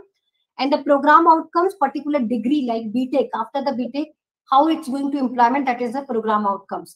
Detail I'm not going to explain, sorry, excuse, because we have another meeting. So extremely sorry. Details, it is there in our website. I think he actually wanted to know the POCO mapping, but I think it will take much time, so we should have to ask it later. There is the next question, ma'am. Do we need to submit AQAR for 2021-22 in case we have applied for we want to apply for the academic accreditation in December 2022? We have already submitted the AQAR in December 2001. So do we need another AQAR for this session? If you are planning to come for the next cycle, you needs to be submit 4-year AQAR. That is mandatory. So suppose you are coming, want to apply maybe next month or next month for the IAQA. To be ensure immediate 4 completed academic year ka AQAR needs to be submit. If any portal issue, all the academic year is supposed to be reflect on your portal. If any academic year issue is there, immediate you raise query, you will write this particular academic year you are not able to see the AQAR. So this is going to resolve by our NAC ICT, NAC technical team. But if you are planning to come for the next cycle, you need to be submit AQAR, that is mandatory. If any institution come for the first cycle, it is not mandatory to submit the AQAR because this is the post accreditation process. December 21 we have already done. So it's 8 months are left. So up to December 22, we have done it. The AQAR has 21. The AQAR has been submitted. So there is left only 8 months. So do we need to submit AQAR for this 8 months? 8 months. Can you repeat again? We have submitted the AQAR in December 2021. And we are going for accreditation in December 2022. So do we need to? You have to be filled. You have, if your first cycle is completed, you are planning to come for the next cycle, you please apply IAQA. No problem, you can apply IAQA. Because, but I am repeating again and again, the 4-year AQAR needs to be submit. 4-year AQAR needs to submit. It means 22 you are coming, need not to submit. You have to be submit the before previous year 4 AQAR on portal. This is mandatory. So we need, I think, more clarification. Good afternoon, madam. This is Shobhita Dev, Principal PNDAS College. What I wanted to ask is, they have already submitted the AQAR 2021 after December 21. So, but now the academic session, according to I raised an issue, and I was told that the academic year is till August 22. So now if we have to submit the AQAR for 21-22, should we go back and then start from July 21 to August 22, or from 1st January to August 31st August? This is my query. How many wants to take into consideration, because till December we have already done. Ma'am, AQAR and IAQA both are separate. So if you are planning to come for the next cycle or any other cycle, the IAQA is the first process. So don't correlate the IAQA AQAR. If the question is AQAR, you have already submitted and you have many things you have doubts. So in this, you please go through your portal. You please check any AQAR is pending for you, any particular. If you are submit, that is good. If pending anything is there, you can see this particular academic year AQAR in portal. If you are able to see, you can fill. If you are not able to see the particular academic year, immediate you have to raise the query. If you are talking about the extension, I already explained there is the, for suppose any completed academic year AQAR going to submit, suppose 21-22. I am not talking about last 3 years because NAC is given continuously extension for the AQAR. Sometimes 2 months, 3 months, 4 months, as per need, as per requirement, as per asked by the different type of GI, NAC is continuously giving the extension. But as per my knowledge, the 2021 is already expired. That is already 31st August. Again, it is not there, but still, if you want to see, you can see our NAC website. I think there is no extension for the last completed academic year. If you're talking about this particular academic year, this is already available the 31st December 2022. If you are going to submit the AQR of 21 and 22, if an institution is eligible, they can submit the AQR on the portal before 31st December 2022. I hope it's clear. Actually, your voice is not come clearly, little slow. Thank you, madam. I think this is the last question. It is regarding the paper publication. UGC Care Journal has been mandatory from 2019. And if we want to show the publications from 2016 to 2019, it was not actually in UGC Care listed. So what should be about those? 16 is not required. 16 is why not required? Because NAC is considering last 5 completed academic year. Okay, it may be 16 is not at all in the academic year. So don't don't think about the 16. Okay? You first check your 5 academic year. Suppose 17, 18, 19, 19, 20, 20, 21, 22, 22. So you have to think about this 5 year. Because already UGC has given a notification 2019 and there is care list. So NAC is only consider the care list only. And what is the paper is there in the care list, that is only considered by the NAC, because this is notification given by the UGC. All the institution 2019, what is the updated list, care list is there, that is considered by the NAC. Even that is also considered by the university and HAI also. So apart from this, anything may be deleted, something has happened. If it is come under the academic year, you can give in screenshot and explanation. Leave it, submit and leave it. You think and wait what will happen. But it should be UGC care list. If it is not in UGC care list, that is not considered. Clearly speaking, if any publication is not in the UGC care list, that is not considered. So the publication which are of 1718 and 1819, which are not in the UGC care list, that should not be counted. Correct. It should not be considered. It was become mandatory after 2009. So there are huge publications. Right, right, sir. Not in UGC care. So can you show some light on that?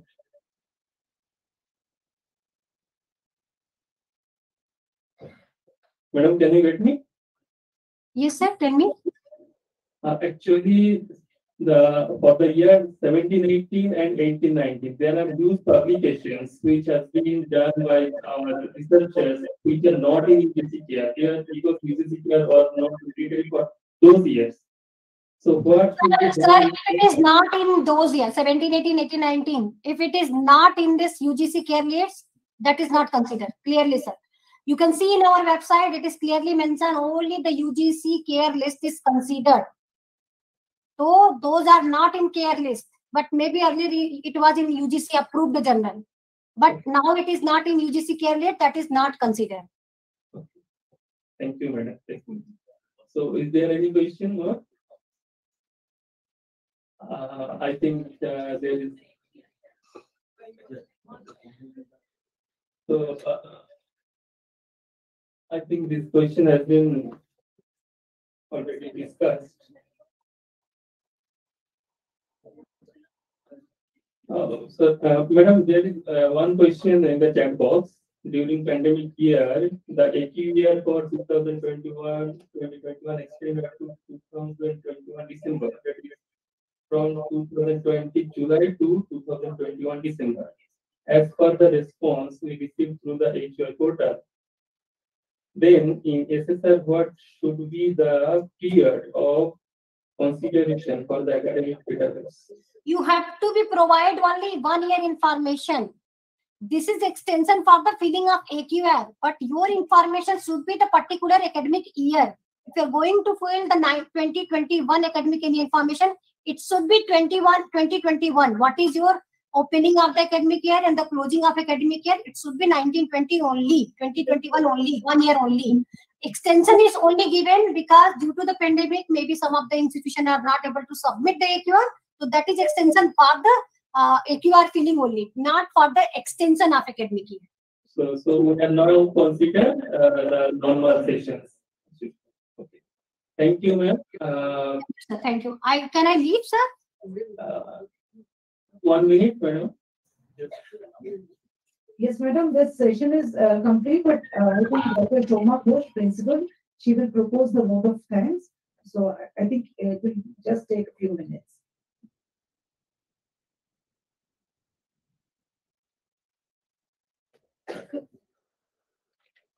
Madam, thank you so much. I had extensive conversations with you, and you found time to give such a wonderful deliberation, and we are quite happy, and your deliberation was so helpful to all of us, and I extend my heartfelt gratitude to you, and from the participants and from the organizers, and it is really a pleasure for me to express my gratitude, and we are really indebted to you. Thank you, madam. Hope that you will be available for us in future also, so that we can complete this SNAC accreditation process with ease and with success. Thank you, madam. Thank you, madam. Thank you so much, ma'am. Thank you very much. It's our pleasure to participate. Thank you so much. And this is for the, we have come to the end of the session. So we will meet all of you tomorrow again. And thank you, all the participants, all the colleges, all the principals and IQAC lab coordinators. And I propose that tomorrow's session be chaired by the principal, Dr. S.M. Al-Qadri of Government Girls General Degree College. And tomorrow we'll have Professor Tushar Ghora with us. He will talk little more on the modalities of NAC framework and especially on NEP, New Education Policy. So with that, we are leaving for the day, and we'll meet again tomorrow. And this is to extend my gratitude and thanks from all the principals of 7 colleges, that is PLDAS College, Government Girls General Degree College, Hiralal Mazumdar Memorial College for Women, Muralidhar Girls College, Rai Degree College, Shorajidi Naidu College for Women, and Sri Chaitanya Mahavidyalaya. And last but not the least, but most importantly, our thanks are due for the West Bengal State Council of Higher Education. Without whose active support, this program would not have been possible. Thank you. Thank you. We'll meet tomorrow sharp at 10:30 a.m.